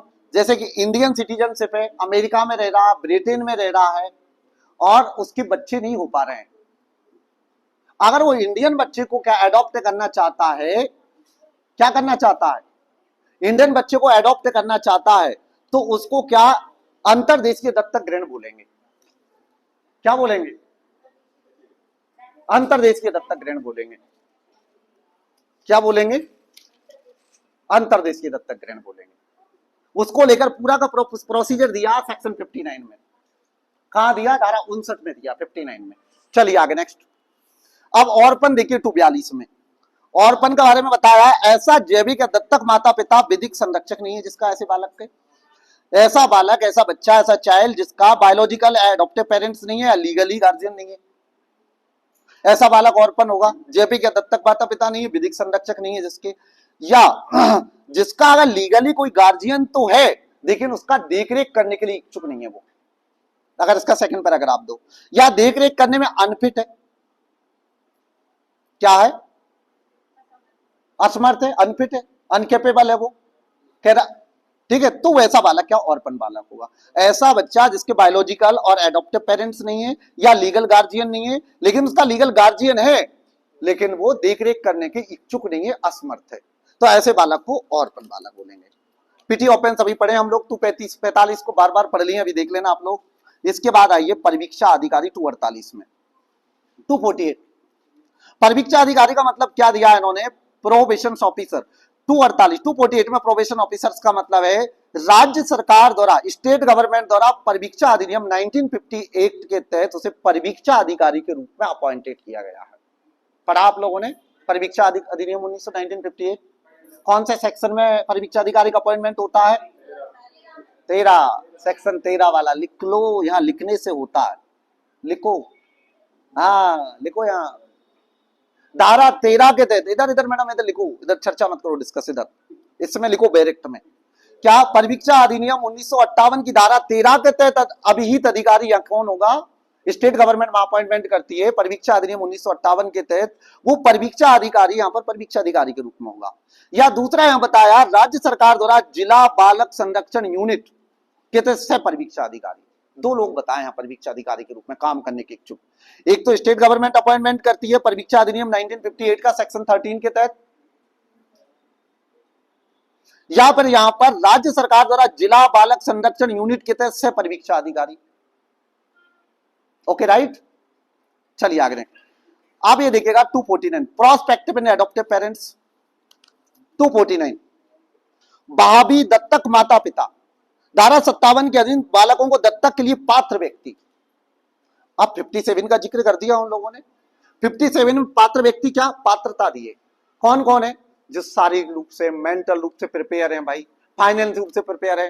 अब भाई सब झोंपड़ी में रह रहा है और बालक को गोद लेने चला है एडॉप्शन लेने, तो बताइए फिट होगा क्या? और उसकी वाइफ की भी सहमति चाहिए, वो कहता नहीं मैं तो अकेला ले सकता हूं, नहीं। तो ये 57 में बताएं ऐसा व्यक्ति पात्र होगा भाभी एडॉप्टिव पेरेंट्स बनने के लिए। ऐसी एलिजिबिलिटी बताइए 57 में, जो मेंटल रूप से प्रिपेयर हो, मानसिक शारीरिक रूप से, फिजिकल रूप से, और दूसरा आर्थिक रूप से संपन्न हो, और उसमें उसकी वाइफ की भी सहमति लगती है। और अगर सिंगल पुरुष मेल अगर चाहता है कि बच्ची को गोद लेना तो अलाउ नहीं है। बाकी का 57 पढ़ेंगे, वहां डिस्कस करेंगे हम, पर आगे भी तो पढ़ने के लिए कुछ छोड़ना है। अब आप घर भैया तो आपने सभी यही लर्न करा दिया, आगे क्या लर्न कराओगे हमें? ठीक है, आगे भी तो लर्न करना हमें चीजों को। चलिए आगे नेक्स्ट। अब आइएगा आप राज्य अभिकरण। सारा दीदी को पढ़ ली थी, कारा दीदी के साथ, 2-7 के साथ पढ़ाया था मैंने आपको। सारा दीदी और कारा दीदी दोनों पढ़ ली। आइए आगे नेक्स्ट। 254 भी पढ़ लिए हम। अब आइएगा आप थोड़ा सा 257 देखिएगा। ऐसे का मतलब कि धारा 65 के तहत जो मान्यता प्राप्त इंस्टीट्यूशंस के बारे में बताया है, जो ऑर्फन बालक के रिगार्डिंग, जो परित्यक्त बालक है, सरेंडर बालक है, कौन कौन से बच्चों के रिगार्डिंग बताया? चाइल्ड के रिगार्डिंग, जो सरेंडर चाइल्ड है, अपॉइंटेड चाइल्ड है, या फिर आपका ऑर्फन चाइल्ड है, उसके रिगार्डिंग कोई एजेंसी है, उसका नाम है SAA, स्पेशलाइज्ड एडॉप्शन एजेंसी बोला जाता है, जिसको मान्यता दी गई हो। सेक्शन 65 कल के चार्ट में भी इसका जिक्र किया था हम लोगों ने। 260 देख लेना आप लोग। अभ्यर्पित बालक, सरेंडर बालक, क्वेश्चन बनता है इससे 260 से, या तो नेगेटिव क्वेश्चंस बनता है या पॉजिटिव बनता है। नेगेटिव क्वेश्चंस कैसे बनते हैं कि सरेंडर बालक, कौन से बालक को कंसीडर नहीं किया गया JJ एक्ट के 260 में? अंडर सेक्शन 216 के तहत कौन से बालक को सरेंडर बालक की कैटेगरी में नहीं माना जाएगा? एमसीक्यू इस तरीके से बनते हैं, ऐसा बालक जो कि फिजिकली या इमोशनली या रिलीजियस एंड कल्चरली, तो यहां रिलीजन और कल्चर का जिक्र नहीं किया, सांस्कृतिक या सामाजिक आधार पर, धार्मिक आधार नहीं किए गए यहां पर। यहां 3 ग्राउंड दिए हैं, कौन कौन से देखिएगा आप लोग, फिजिकली, इमोशनली, सोशल फैक्टर्स। बेटा ये 260 260 में अभ्यर पे सरेंडर बालक, ऐसा बालक जिसके माता पिता या गार्जियन द्वारा शारीरिक रूप से, भावनात्मक रूप से, सामाजिक कारकों के कारण कमेटी द्वारा त्याजन कर दिया और कमेटी ने जांच के पश्चात डिक्लेयर कर दिया। 3 रीजन के आधार पर कमेटी को देंगे, चाइल्ड वेलफेयर कमेटी और चाइल्ड वेलफेयर कमेटी डिक्लेयर करेगी। किस किस ग्राउंड पर बताओ फटाफट यहां पर। ओके वेरी गुड, लिखो, नोट लगा के लिखो, यहां नेगेटिव क्वेश्चन बनेगा, यहीं पे लिखो नोट, धार्मिक, सांस्कृतिक और आर्थिक ग्राउंड नहीं होंगे। लिखो नोट लगा के डेफिनेशन 260 पे। किस आधार पे नहीं करेगी कमेटी त्याजन किसी बालक को सरेंडर बालक, किस किस ग्राउंड में नहीं माना जाएगा? Religion, cultural and financial ground, धार्मिक, सांस्कृतिक और आर्थिक। लिख लिया नोट लगा के। नेगेटिव क्वेश्चन किस तरह बनेगा और पॉजिटिव किस लिए? पॉजिटिव बनेगा तो ऑल ऑफ दिस लगाना है, तीनों देख लेना आप लोग, शारीरिक, भावनात्मक और सामाजिक, तो ऑल ऑफ दिस लगाना है। चलिए आगे नेक्स्ट। जी मैडम,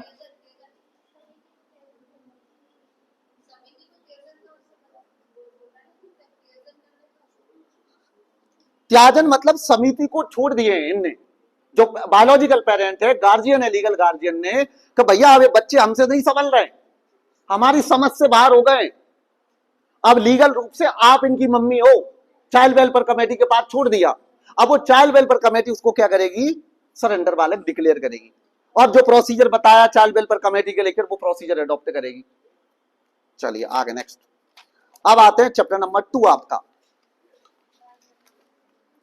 चैप्टर नंबर 2 में यदि हम बात करें, एकमात्र सेक्शन है और वो सेक्शन बहुत इंपॉर्टेंट है। चैप्टर नंबर 2 में दिए हैं जनरल प्रिंसिपल। कौन से बालक के रिगार्डिंग दिए जनरल प्रिंसिपल बताओ? ऐसे बालकों को देखरेख संरक्षण की जरूरत है, या सीसीएल बालक के रिगार्डिंग? सीसीएल और सीएनसीपी दोनों आएगा बेटा, हाँ आगे बताऊंगा अभी आपको मैं। ऐसे बालकों के संबंध में क्या दिए? General principle. करवा चौथ आती है, करवा चौथ पे सब मैरिड वुमेन 16 श्रृंगार करती है ना, वो 16 श्रृंगार ही दिए हैं यहाँ। अब आप कहोगे 16 श्रृंगार से क्या रिलेवेंसी बन रही है? 16 प्रकार के प्रिंसिपल हैं, ठीक है। जो मैरिड वुमेन है उनको तो पता है भाई, चांद निकलेगा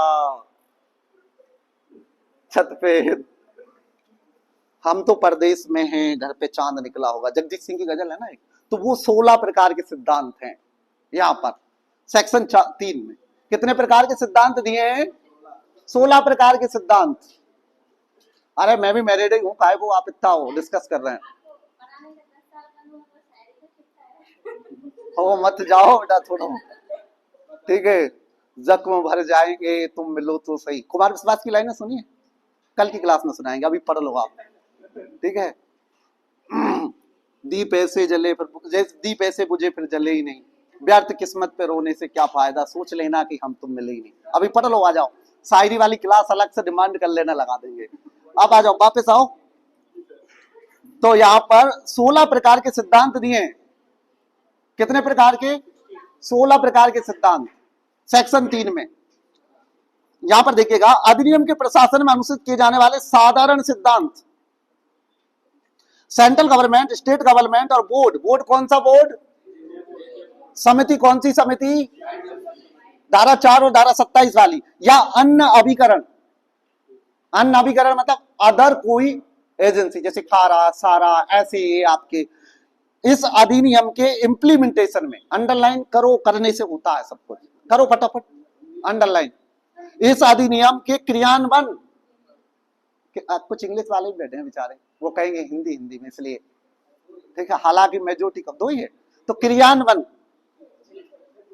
हाँ हिंदी बोलेंगे, चिंता मत करो। इस अधिनियम के क्रियान्वयन के करने के संबंध में निम्नलिखित मूलभूत सिद्धांतों का मार्गदर्शन होगा। अगर इस सरकार, केंद्र सरकार, राज्य सरकार, सेंट्रल गवर्नमेंट, देखो बेटा, अगर मेरी इंग्लिश ठीक होती तो मैं जज बन जाता, आपको नहीं पढ़ा रहा होता। एक काम की बात बता रहा हूं, इंग्लिश को पढ़ो दोनों तरफ डायरेक्ट। अगर आपको एडीपीओ बनना है, जज बनना, अभी मैंने क्या बोला था आपको, आपकी क्या डेवलप करना, आपको स्किल्ड। अगर स्किल्ड डेवलप हो गई ना बेटा आपकी, तो आपका लॉ का नॉलेज देख के ऊपर से पीठासीन अधिकारी तो इंप्रेस हो गए, किसी भी कहीं भी जॉब जाओगे ना, नौकरी किसी भी कहीं भी, क्या यार बंदा के पास नॉलेज है, क्या यार उस बंदी के पास नॉलेज है, आपके नौकरी की आपको जरूरत नहीं है, आपको चाहने वालों की लाइन लग जाएगी। इसलिए दोनों तरफ डायरेक्ट पढ़ो। मैं घोर हिंदी मीडियम से हूँ, 12th क्लास वहां से करके आया हूँ, गांव से, जहां इंग्लिश के आज भी नहीं है टीचर। उस समय तो हिंदी का भी नहीं था, आज तो इंग्लिश का भी नहीं है। तो समझो, दोनों तरफ डायरेक्ट को पढ़ो। हालांकि मैं आपको हिंदी में ही पढ़ाऊंगा, कोई दिक्कत नहीं है। तो केंद्रीय सरकार, central government, state government, board और समिति, अन्य एजेंसी जब इस अधिनियम के क्रियान्वयन करेगी, इस अधिनियम को इंप्लीमेंटेशन में लाएगी, लागू करने में लाएगी, तो ये 16 प्रकार के अभी सिद्धांत मैंने बताया आपको, पूछा जाएगा बेटा कितने प्रकार के सिद्धांत दिए, एमसीक्यू बनेगा, 14, 12, 16, 18, 16 प्रकार के सिद्धांत दिए हैं। ठीक है, तो इनको लागू करेगी, इनको ध्यान में रखेगी। पहला क्या सिद्धांत दिया देखिएगा, जनरल सिद्धांत है, जनरल वर्ड लिखा है यहां पर, जनरल वर्ड लिखा, इसलिए जनरल को भी ध्यान रखना है यहां पर। पहला दिया क्या, principle of the presumption of innocent. Criminal cases में भी आप लोगों ने पढ़ा होगा, आपराधिक मामलों में एक क्रिमिनल ज्यूरिस्प्रूडेंस का एक सिद्धांत चलता है कि जब तक कि किसी अपराधी को दोष सिद्ध ना कर दिया जाए तब तक उसकी निर्दोषता की उपधारणा की जाती है। तो यहां भी यही कह रहा है, ये भी यही कह रहा है कि निर्दोषता की उपधारणा करेगा, presumption of, principle of presumption in innocent. बच्चे का भैया किसी प्रकार का मेलाफाइड इंटेंशन नहीं था, ये अंडरलाइन कर लेना, ना तो मेलाफाइड इंटेंशन था, ना क्रिमिनल इंटेंशन था। हिंदी में भी बोल रहा हूं, मत घबराओ बेटा। हिंदी में दिया क्या, असद्भावनापूर्ण आपराधिक आशय का दोषी नहीं था। एक क्वेश्चन है, कोई भी ओपन क्वेश्चन है आपके लिए, ये बता पाएगा आप में से कोई भी, XYZ कोई और भैया भी इंक्लूड है, कि ये क्रिमिनल मामलों में या ये सिद्धांत दिया है जो आपराधिक न्याय शास्त्र में दिया है कि जब तक अपराधी को दोष सिद्ध ना कर दिया जाए तो निर्दोष की उपधारणा की जाती। क्यों की जाती उपधारणा? ओके, वेरी गुड, एक तो ये आपका रीजन सही है। और बताओ, हाँ तो वो तो यही होगा निर्दोषता की उपधारणा। एक तो ये मैडम ने बोला बिल्कुल सही है, एक मैडम ने ये बोला ना बिल्कुल राइट सही। और बताओ क्या रीजन है? नहीं, ये नहीं है रीजन। आपने बोला ना कि भैया चाहे वो 100 अपराधी छूट जाए, एक निर्दोष को सजा नहीं होना चाहिए, एक तो ये ग्राउंड है आप कह रहे हैं। और दूसरा क्या, आप लोगों ने देखा होगा जब किसी बच्चे के खिलाफ FIR हो, चाहे एक वयस्क के खिलाफ FIR हो, सबसे पुलिस स्टेशन में जब FIR दर्ज होती है अकॉर्डिंग टू लॉ, तो सबसे पहले भाई उसी दिन से उसको कन्विक्शन कराने के लिए क्या पूरा का पूरा सिस्टम उसके पीछे लगता है। Yes no? सबसे पहले क्या आयु देखेगा, वो एविडेंस कलेक्ट करेगा जो उसको कन्विक्शन के लिए सहायक होते हैं। चार्जशीट के पास फिर आपका ADPO महोदय, जो भी GP महोदय शासन की तरफ से पैरवी करने वाला देखेगा। ऊपर वो तो थोड़ा सा ऊपर वाला तो छोड़ दीजिए, डाइस वाला, अभी एकमात्र उसका हितैषी है वकील बेचारा। हालांकि ADPO महोदय को भी पता होता है यार फर्जी, उसकी ड्यूटी निभाना है यार, वो बना है बेचारा। हमें भी पता होता है अपराध करके आया, ऑफेंस कमिट करके आया, नहीं करके आया, वकील भी चालान देख के समझ जाता, लेकिन उसका एडवोकेट एक्ट कहता है भाई आपको उसको बचाना है। तो इसलिए, और इसीलिए इसमें बेनिफिट ऑफ डाउट का लाभ किसको दिया जाता है? और दूसरा रीजन जो मैडम ने बताया ना कि 100 अपराधी छूट जाए, भले एक निर्दोष को सजा नहीं मिलना चाहिए। इसीलिए क्या ये अपराध निर्दोषता की उपधारणा की जाती है। और भी रीजन है, पढ़ेंगे इंडियन एविडेंस एक्ट 101 पढ़ेंगे, आपको पढ़ाएंगे between difference in criminal cases and civil cases, presumption of proof and evidence, सब पढ़ाएंगे जब अगर मौका मिलेगा तो कभी। तो पहला क्या, निर्दोषता की उपधारणा का सिद्धांत, किसी बालक को 18 वर्ष की आयु तक यह उपधारणा की जाएगी। क्या उपधारणा की जाएगी, इसमें अंडरलाइन करना है, क्या उसका ना तो मेलाफाइड इंटेंशन था ना क्रिमिनल इंटेंशन था, यानी कि ना तो असद्भावनापूर्ण आपराधिक आशय का दोषी नहीं है। अब आपको एक कठिन लग रही होगी क्लिष्ट हिंदी, इसलिए मैंने इंग्लिश में अंडरलाइन कराया, मेलाफाइड इंटेंशन। ठीक है, अगर अपराध पढ़े आप लोग, इंडियन पिनल कोड पढ़े, बीएनएस, अपराध के कितने आवश्यक तत्व होते हैं, कोई बता पाएगा आप में से? ऑफेंस जो अपराध के कितने आवश्यक तत्व होते हैं, कोई भी है नहीं कोई? पहला आवश्यक तत्व क्या होता? इंटेंशन। तो इंटेंशन कितने प्रकार का, एक बोनाफाइड और एक mala fide, good intention and bad intention. ठीक है, तो ये क्या कह रहा भाई साहब, यहां पर उन्होंने कहा कि बच्चे का अगर जिसने की 18 वर्ष की आयु पूरी नहीं की, मेलाफाइड इंटेंशन नहीं, क्रिमिनल इंटेंशन भी नहीं है, ये उपधारणा करके चलेगा कोर्ट फर्स्ट डे से, पहले दिन से। इसलिए पहला सिद्धांत यही दिया, नहीं तो इसको सेकंड पे भी कर सकते थे, फोर्थ पे भी कर सकते थे नंबर पे इसको। मैं लॉजिकली बता रहा हूं, ऐसी मेरी बात नहीं हुई कानून बनाने वालों से, समझ रहे हो आप लोग? आप सोच रहे हो तो बात हो गई होगी मेरी।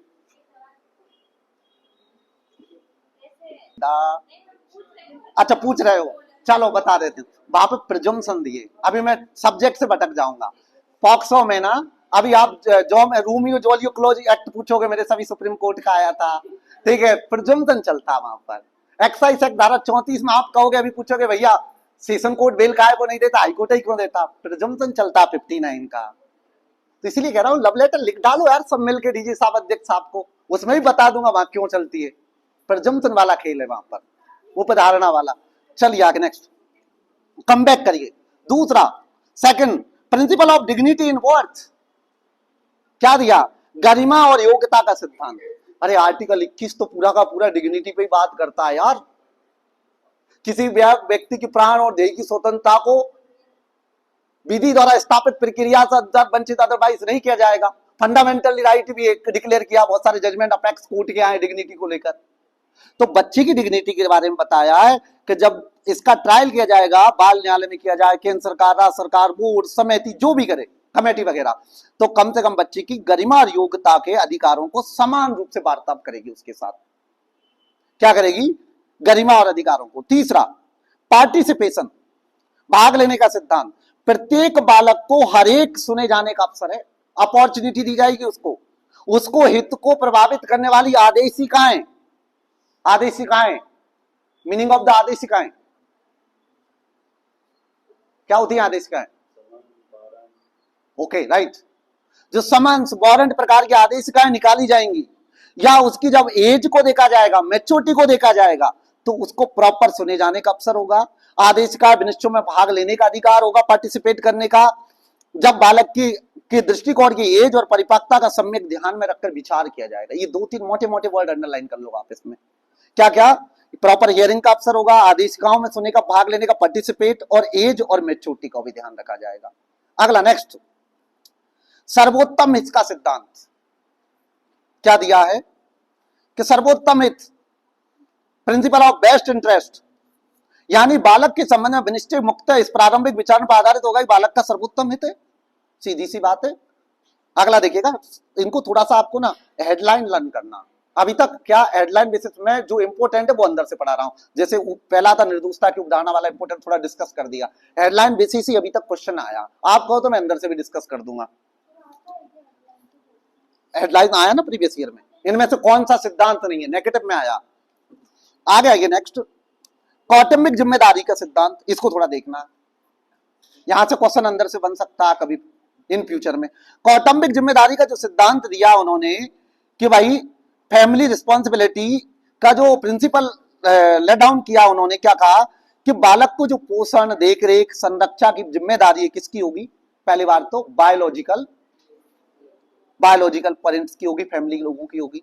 दूसरा, अगर बायोलॉजिकल पेरेंट्स नहीं है उसके, तो फिर किसकी होगी, एडॉप्टिव पेरेंट्स की, और एडॉप्टिव भी नहीं है तो कोई ना कोई गार्जियन तो होगा भाई। टीपी एक्ट में एक सिद्धांत चलता है, बिना स्वामी की संपत्ति एक क्षण नहीं रहती। अंडर सेक्शन 44 पढ़े होंगे टीपी एक्ट, कोई ना कोई तो ऑनर होता, sorry under section 5 TP act 44 चला जाएगा, लाइव जा रहा है इसलिए भाई। तो ठीक है, सेक्शन 5 के रिगार्डिंग हम पढ़ते हैं कि बिना संपत्ति एक क्षण नहीं रह सकती, धारा 5 एसआरए के तहत उसको रेलिवेंसी बनाते हैं हम लोग। तो कोई ना कोई तो यार ऐसा तो है नहीं है उसका, तो इसलिए उन्होंने क्या कहा, कौटुंबिक जिम्मेदारी का सिद्धांत। तो प्राथमिक जिम्मेदारी जैविक बायोलॉजिकल पेरेंट्स, दूसरा एडॉप्टिव पेरेंट्स, और तीसरा कोई ना कोई उसका गार्जियन पेरेंट्स होंगे, उनकी जिम्मेदारी है। तो ये प्रिंसिपल उन्हीं के लिए, वो देख रेख करे प्रॉपर तरीके से, उनकी पोषण की व्यवस्था करे, उनको जो जो बेसिक रिक्वायरमेंट है प्राइमरी वो सब करेंगे। आगे नहीं, सुरक्षा का सिद्धांत, बालक का सुरक्षित देख रेख रखने का, किसी प्रकार का दुर्व्यवहार नहीं होना चाहिए, हानि नहीं पहुंचाई जानी चाहिए। नेक्स्ट, उनके पास कैसा माहौल रखा जाएगा, उनके पास पॉजिटिव मेजरमेंट्स, सकारात्मक उपाय उसके साथ, कुटुंब और समुदाय के कल्याण में प्रमोशन, पहचान का विकास, सुकर आसान बनाना, बालकों का सुरक्षा, समावेशित वातावरण, एक तरीके से उसको कैसे पॉजिटिव माहौल दिया जाएगा, नेगेटिविटी से दूर रखा जाएगा उसको। अगला देखिए, गैर कलंकी शब्दार्थों का सिद्धांत। जब भी आदेशिकाएं वगैरह निकाली जाएंगी उसके खिलाफ, अभियोगात्मक आदेशिकाएं वगैरह, ऐसे वर्डों का यूज नहीं किया जाएगा जिससे कि बच्चे की डिग्निटी पर प्रतिकूल प्रभाव पड़ता हो। तो आदेशिकाएं, अभियुक्ता शब्दों का ऐसा प्रयोग नहीं होना चाहिए, गैर कलंकीय शब्द। अगला दिया है अधिकारों का अधित्याजन ना किए जाने का सिद्धांत। जो बच्चे को लेकर राइट्स हैं बच्चे के, उन अधिकारों का किसी भी प्रकार का क्या नहीं किया जाएगा, बेवियर नहीं किया जाएगा। लिखा ना, नॉन बेवियर ऑफ राइट्स। बेवियर मतलब होता है अधित्याजन करना, छोड़ देना। अगर उसके माता पिता कहते हैं, पेरेंट्स कहते हैं, या समिति बोर्ड कहता है कि नहीं हम तो बच्चे के अधिकारों का अधित्याजन करेंगे, फिर भी मना किया अंदर, फिर भी वो मना किए, बालक के किसी भी अधिकार का किसी प्रकार का अधित्याजन अनुज्ञेय विधिमान नहीं है। चाहे किसी इप्सा बालक द्वारा बालक के किसी कार्य करने वाले व्यक्ति, बोर्ड, समिति द्वारा किसी मूलभूत अधिकारों का अधित्याजन की बात की गई हो, तो क्या मना कर दिए वो, किसी प्रकार के अधित्याजन नहीं किया जाएगा। ठीक, ओके, राइट। चलिए आगे, नेक्स्ट प्रिंसिपल, समानता और विभेद ना किए जाने का सिद्धांत। Principle equality and non discrimination. तो उन्होंने कहा किसी भी बालक के विरोध किसी भी आधार पर, क्या क्या आधार दिए, sex, caste, race, place of birth, इनके आधार पर डिस्क्रिमिनेशन नहीं किया जाएगा। लिंग, जाति, नस्ल और जन्म स्थान मिल गया आपको। किसके आधार पर, सेक्स के, कास्ट के आधार पर, रेस के आधार, प्लेस ऑफ बर्थ के आधार पर डिस्क्रिमिनेशन का सिद्धांत है, मना करता बच्चे के साथ नहीं किया जाएगा। और अगला नेक्स्ट दिया क्या, principle of the right to privacy and confidential, यानी कि एकांतता और गोपनीयता के अधिकार का सिद्धांत। क्या दिया, संपूर्ण प्रक्रिया न्यायिक जैसे पॉक्सो एक्ट में चलती है, उसकी गोपनीयता को ध्यान में रखा जाएगा। अगला दिया है अंतिम अवलन के उपाय के रूप में संस्थागत बनाने का, अंतिम अवलन के उपाय या संस्थागत देखरेख की बात की गई है। नेक्स्ट, लास्ट देखिएगा इसका ये वाला, नेक्स्ट, सम प्रत्यावर्तन और प्रत्यावर्तन का सिद्धांत। ये थोड़ा आपको देखना अंदर से, सम प्रत्यावर्तन और प्रत्यावर्तन का सिद्धांत ये आपका डील करता प्रिंसिपल द रिस्टोरेशन का, बात करता है क्या कि वापस उसे कुटुंब से मिलाने का पूरा प्रयास, जो उसके कुटुंब में फैमिली मेंबर है। अंडरलाइन करते जाना इसमें आप, जो आपका 13 नंबर का है, प्रिंसिपल नंबर 13, क्या वापस उसे मिलाने का, उसे सामाजिक, आर्थिक और सांस्कृतिक परिस्थिति स्टेटस में लाने का, वापस मिल रहा आपको ये, सामाजिक, आर्थिक और सांस्कृतिक कल्चरली उसे लाने का। और इस अधिनियम का अधीन, क्षेत्र का अधीन आने के रहते पूर्व रहता था प्रत्यावर्तित करना वगैरह वगैरह, उसको ये दिया। मोटा मोटा इतना ही पढ़ना आपको, बाकी नहीं पढ़ना। आगे आइए, नए सिरे से शुरुआत करना, उसके जो भी रिकॉर्ड है, चार्जशीट वगैरह, बयान, जजमेंट वगैरह, जो भी उसके फैसले की नकलें वगैरह सब नष्ट कर दी जाएंगी भैया, समाप्त कर दी जाएंगी, जब तक कि विशेष परिस्थितियों के सिवाय। नए सिरे से किशोर न्याय पद्धति के अधीन किसी बालक के पिछले सारे के सारे रिकॉर्ड क्या कर दिए जाएंगे, समाप्त कर दिए जाएंगे। आगे एक सेक्शन पढ़ाऊंगा, कई बच्चों का क्वेश्चन होता है बाल न्यायालय में अगर सजा पड़ जाए तो क्या नौकरी में बाधा होती है क्या, नहीं, ठीक है, वो क्रिमिनल नहीं माना जाता है, क्रिमिनल ट्रीट नहीं किया जाता अगर उसको कन्विक्शन भी हो जाए तो। आगे सेक्शन है, देखना पड़ेगा, प्रॉपर अभी याद नहीं है, 48 है, कौन सा देख लेंगे अभी हम। अपयोजन का सिद्धांत, क्यों सारे इसमें देखो नए सिरे शुरुआत करने का सिद्धांत बताया ना उन्होंने, सभी अभिलेखों को नष्ट किया जा रहा है। हाँ, सेक्शन 24 है। अब देखिएगा अपयोजन का सिद्धांत, सीसीएल बालक के रिगार्डिंग ये मिल गया बेटा, आप लेकर सीसीएल बालक का नहीं है इसमें।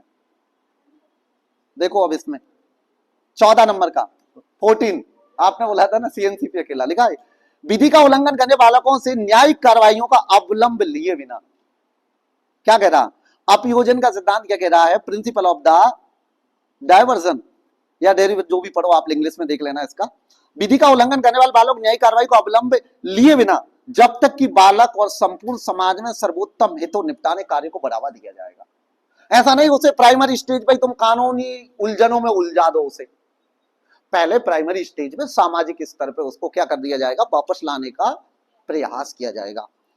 और लास्ट वाला और फर्स्ट वाला तो आप पता है कितना इंपॉर्टेंट, एक फर्स्ट वाला और एक लास्ट वाला।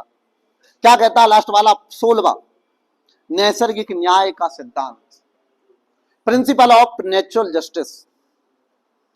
तीन चीजें दी है यहां पर। प्रिंसिपल ऑफ नेचुरल जस्टिस में उन्होंने कहा कि न्यायिक हैसियत में कार्य करते हुए सभी व्यक्तियों निकायों को रिजुता बुनियादी प्रक्रियाओं के मानकों को जिनके उचित सुनवाई का अधिकार, अंडरलाइन करते जाना, उचित सुनवाई का अधिकार, पक्षपात के विरोध नियम, पुनरावलोकन का अधिकार, तीनों दिए यहां पर। इस अधिनियम के अधीन जब भी न्यायिक हैसियत में कार्य करते सभी व्यक्ति निकायों को रिजुता के बुनियादी प्रक्रियाओं मानकों को जिनके अंतर्गत प्रॉपर हियरिंग का अवसर दिया जाएगा बच्चे को, पक्षपात के विरुद्ध नियम वगैरह उनका भी, और रिव्यू पुनरावलोकन के अधिकार। ये सिद्धांत कहां से आया प्रिंसिपल ऑफ नेचुरल जस्टिस, कोई बता सकता है? बताओ, कोई भी आप में से पढ़े होंगे सभी अच्छे, कहां से आया प्रिंसिपल ऑफ नेचुरल जस्टिस? अरे बोलो, गलत बोल जाओगे क्या होगा, डर निकालना पड़ेगा।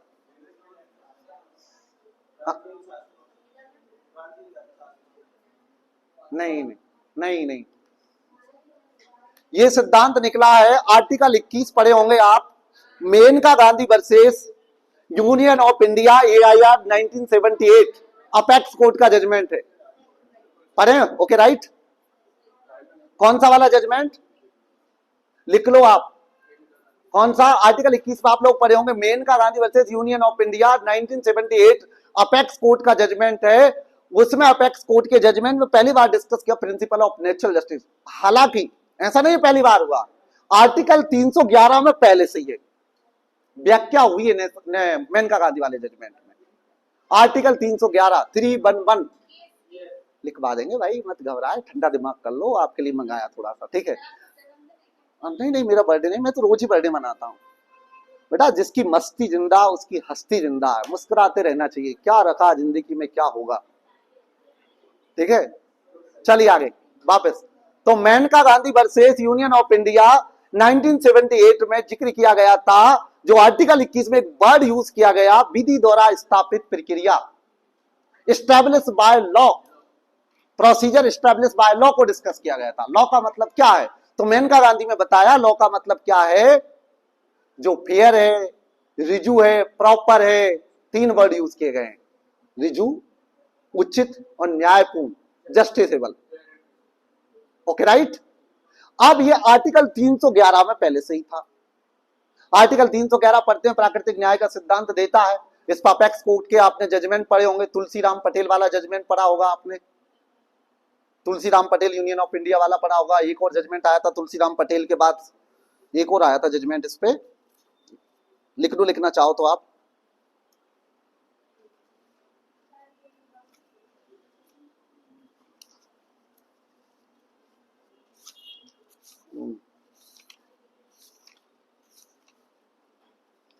Tulsiram Patel union of India 1985 का जजमेंट था। एक और था परसोत्तम लाल Dhingra versus union of India, ये मेंस में आया क्वेश्चन है, प्रिंसिपल ऑफ नेचुरल जस्टिस को। आर्टिकल 311 लिखने से 8 नंबर नहीं मिलेंगे, ये जजमेंट लिखना पड़ेगा, डिस्कस करना पड़ेगा मेन एग्जाम में। इसी को कहते हैं क्या, स्किल डेवलप करना, आपको करना पड़ेगा थोड़ा सा, कौन कौन से वाले? जो Purushottam Lal Dhingra versus union of India, Tulsiram Patel versus union of India 1985, इसका डिस्कस किया है इनमें। चलिए वापस अब आइए कम बैक। कुछ पूछ रहे हो मैडम? परसोत्तम लाल डीगरा, हाँ जी, नहीं नहीं वो अलग और ये अलग। जब इंडियन कॉन्स्टिट्यूशन की क्लास पढ़ेंगे उसके लिए भी छोड़ो यार, अभी जे अकेला पढ़ रहे हैं। दादा पानी भर देना, थोड़ा सा मंगा देना थोड़ा। चलिए आगे नेक्स्ट। अब आइए चैप्टर नंबर 3। चैप्टर नंबर 3 आपका डील करता है किसको लेकर? जे बोर्ड को लेकर डील करता है। ये कहां से कहां तक जाता है? जे बोर्ड सेक्शन 4 से लेकर 9 तक जाता है। जे बोर्ड की डेफिनेशन हमने कहां पढ़ी? याद करो, नहीं डेफिनेशन क्लॉज अभी पढ़ाया, आगे पाठ पीछे सपाट। 210, वेरी गुड वेरी गुड। 210 में पढ़े थे हम लोग। इधर बेटा बात मत करो, काम की चीजें निकल जाएंगी। सभी का अट्रैक्शन यही होना चाहिए, ठीक है? इधर ध्यान दो, इधर भटकाओ मत ध्यान। कहा जे बोर्ड की डेफिनेशन कहां पढ़ी थी हमने? 210 में। क्या बोलता है? सेक्शन 4 के तहत। सेक्शन 4 आ गया अब हमारे पास। सेक्शन 4 क्या कहता है? सेक्शन 4 डील करता है आपका किशोर न्यायिक बोर्ड को लेकर डील करता है, जुवेनाइल जस्टिस बोर्ड। अंडरलाइन करिएगा इसमें। स्टेट गवर्नमेंट प्रत्येक जिले के लिए एक अधिक किशोर न्याय बोर्डों का गठन स्टेब्लिशमेंट करेगी। यही अंडरलाइन कर लो बस लाइन इसमें। स्टेट गवर्नमेंट प्रत्येक जिले में एक अधिक किशोर न्याय बोर्डों का गठन करेगी। अब किस लिए करेगी वो भी बता दिए कारण। सीसीएल बालकों के लिए, सीसीएल बालकों के रिगार्डिंग करेगी, उनको अंडरलाइन कर लेना। ये लिखा है विधि का उल्लंघन करने वाले बालकों के संबंध में। सीसीएल बालकों के रिगार्डिंग करेगी, कर लिया अंडरलाइन आप लोग। स्टेट गवर्नमेंट प्रत्येक जिले में एक या अधिक, वर्ड पे ध्यान देना, एक अधिक क्या करेगी? किशोर न्याय बोर्डों का एस्टेब्लिशमेंट करेगी, जो कि विधि का उल्लंघन करने बालकों के संबंध में।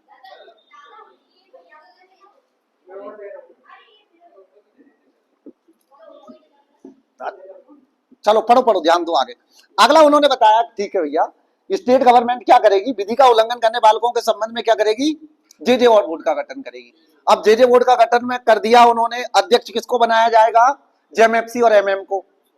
एमएम का तो अभी जो नया बीएनएसएस आया उन्होंने दिया ही नहीं है, केवल जुडिशियल मजिस्ट्रेट रखा। लेकिन कौन से MM? Metropolitan magistrate, judicial magistrate को बनाया जाएगा इसमें, जिसके पास कम से कम 3 साल का तजुर्बा होना चाहिए। 3 साल की, जिसने गर्मियां और सर्दियां बरसात झेली हो, वो तजुर्बेदार पापा बनाया जाएगा। ऐसा नहीं बना दिया जाएगा हर किसी को बना दिया जाएगा, ठीक है? सिलेक्शन लेके आ गया, अभी बूढ़ी मुला 6 महीने हुआ उसको दे दी, नहीं, कम से कम 3 साल। कितना? 3 साल की बारिश भी झेल चुका होगा, गर्मियां भी झेल चुका होगा, सर्दियां भी, तो परिपक्व हो जाता है भाई साहब, उसे पता हो जाता है काम कैसे करना है, ठीक है? और इसमें 2 सोशल वर्कर बुलाए जा रहे हैं। उनके लिए क्या बताया? सोशल वर्क के लिए 7 साल तक तजुर्बा होना चाहिए, और एक महिला होगी उसमें।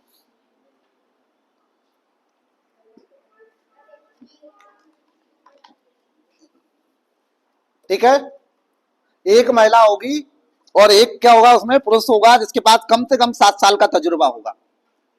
अब आगे अंडरलाइन करिए नेक्स्ट। ये सबसेक्शन 2 में दिए सोशल वर्कर, इसके 4-3 में अंडरलाइन कर लेना आप लोग। 4-3 में क्या बताएं? सामाजिक कार्यकर्ता होंगे जिनके पास 7 साल तक का तजुर्बा होना चाहिए, ठीक है? और इनको किस किस में होना चाहिए पारंगत? बच्चों के health, education, welfare, psychologic, social science और लॉ में डिग्री रखते हो कम से कम। ये अंडरलाइन कर लेना। सब सेक्शन 3 में जो वर्ड मैंने आपको अंडरलाइन कराया ना, 7 इयर्स का तजुर्बा होना चाहिए। किस किस में? या तो साइकोलॉजी में होना चाहिए, सोशल साइंस में होना चाहिए, सोशोलॉजी में होना चाहिए, लॉ में होना चाहिए, कम से कम 7 साल का तजुर्बा। ऐसे लोगों को इसका मेंबर बनाया जाएगा। अब आप कह रहे होंगे भैया ठीक है, 2 मेंबर भी बुला लिए, 7 साल के तजुर्बे वाले व्यक्ति बना लिए, एक महिला और एक पुरुष, और एमएम एमएफसी को हम जे बोर्ड का अध्यक्ष भी बना दिए, पापा का दर्जा दे चुके हैं। अब इनको ट्रेनिंग कितने दिन में करवाएगी राज्य सरकार? तो वो टाइम लिमिट दी है, वो पूछी जाती है एग्जाम में। स्टेट गवर्नमेंट इनके लिए ट्रेनिंग कंडक्ट कराएगी। सबसेक्शन 5, 4 का सबसेक्शन 5 में 60 दिन का टाइम दिया है। कितना टाइम दिया?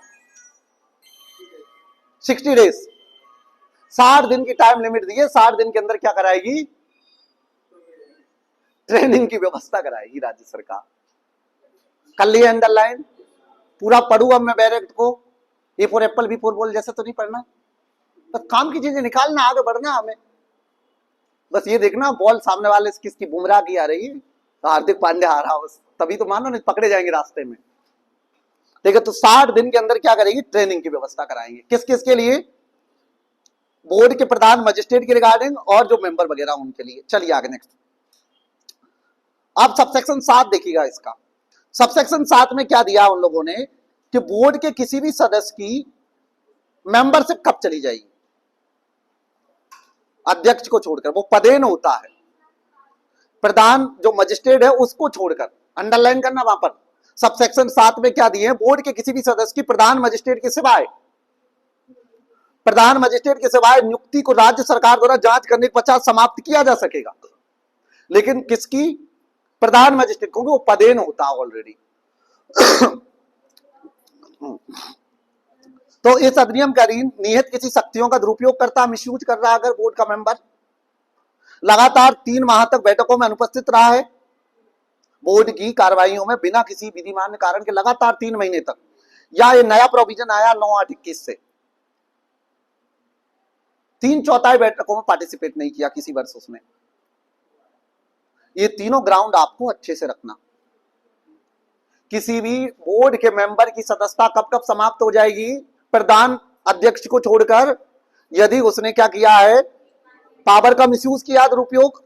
दूसरा, वो क्या करता है, लगातार 3 माह तक अनुपस्थित रहता बिना कोई रीजनेबल रीजन के, या फिर वो क्या करता है 3/4 बैठकों में एब्सेंट रहता है।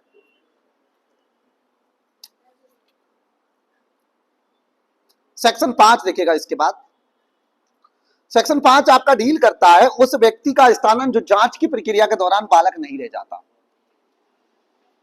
ऑफेंस कमिट किया था उस डेट को तो बच्चा था 18 वर्ष से कम आयु का, लेकिन जांच चलते चलते वो क्या हो गया, आप बालिग हो गया, वयस्क 18 से ऊपर हो गया भाई, तो उसको ऐसे ही कंसीडर किया जाएगा एज आ, कभी भी वो बालक है। जे बोर्ड द्वारा कैसे कंसीडर किया जाएगा, एज आ उसे कंसीडर ऐसे किया जाएगा, अंडरलाइन करना इसमें दिया देखिएगा, जांच के दौरान वह बालक 18 वर्ष की आयु पूरी कर लेता है, इस अधिनियम तत्सम किसी बात की होती है, जांच बोर्ड द्वारा जारी रखी जाएगी, अंडरलाइन करेगा, जांच बोर्ड द्वारा जारी रखी जा सकेगी, उस व्यक्ति के विरुद्ध आदेश इस रूप में पारित किए जा सकेंगे मानो ऐसा व्यक्ति अभी भी बच्चा है। मैंने आपके लिए थोड़ा सुविधा होगा पढ़ दिए, नहीं तो हम आगे बढ़ते। कर लिया आप लोग, चलिए आगे नेक्स्ट।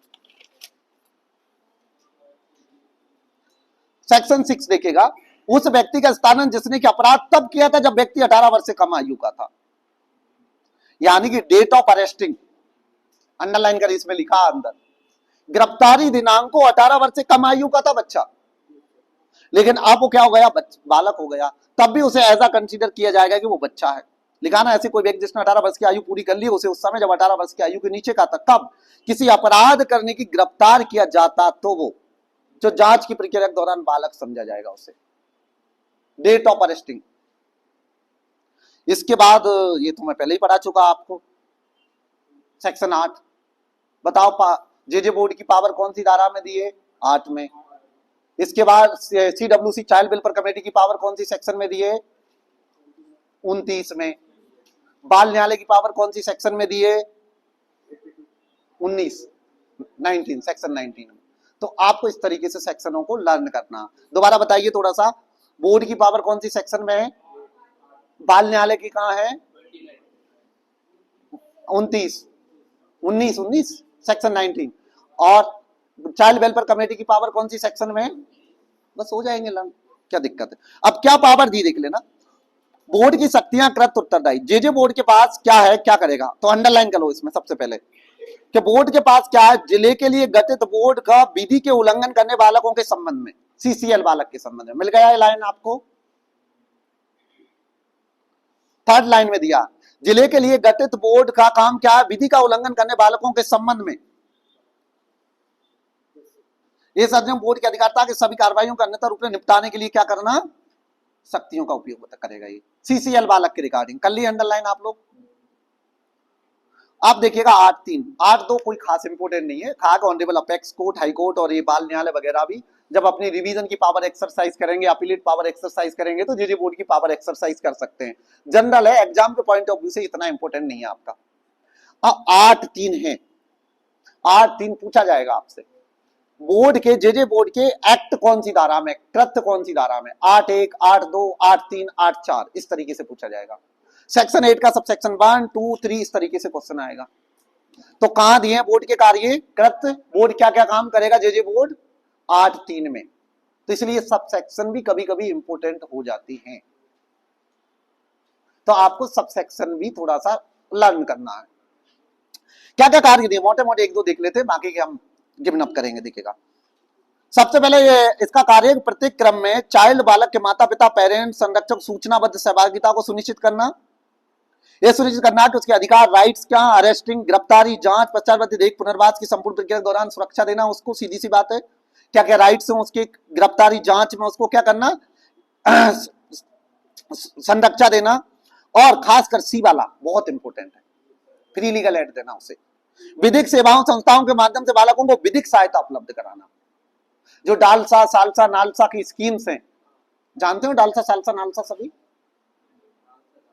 ठीक है बाद में बताएंगे, अब देखना भी आउट ऑफ सिलेबस हो जाए। उसके माध्यम से क्या होगा, आपको डालसा के माध्यम से क्या कराई जाएगी, फ्री लीगल एड दी जाएगी, विधिक सहायता दी जाएगी। आगे नेक्स्ट, अगर बच्चा कोई लैंग्वेज को नहीं समझता है, दुभाषी ट्रांसलेशन उपलब्ध कराया जाएगा डी वाले क्लॉज में। अगर बच्चा मान लीजिए कोई लैंग्वेज को नहीं समझ पा रहा है, दुभाषी अनुवादक उपलब्ध कराया जाएगा। और एक इनके संबंध में, बच्चे के संबंध में ई वाले क्लॉज में एक सोशल इन्वेस्टिगेशन रिपोर्ट तलब की जाती है। सोशल इन्वेस्टिगेशन रिपोर्ट किससे तलब की जाती है, परिवीक्षा ऑफिसर से की जाती है। अगर परिवीक्षा ऑफिसर नहीं है तो बाल कल्याण अधिकारी वगैरह जो सोशल इंस्टीट्यूशन से जुड़ा हो उनसे, या सोशल कार्यकर्ता, सामाजिक कार्यकर्ताओं से तलब की जाती है। इनको कितने दिन में देना जेजे बोर्ड को सोशल इन्वेस्टिगेशन रिपोर्ट, इसी में दिया 15 डेज का टाइम दिया। ये आ सकता क्लोज 15 दिन के अंतर्गत देना।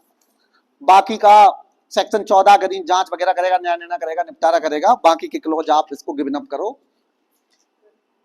अगर आज आपको जो भी समझ में ना आया पूछ लो, कल से हम पढ़ेंगे नेक्स्ट चैप्टर।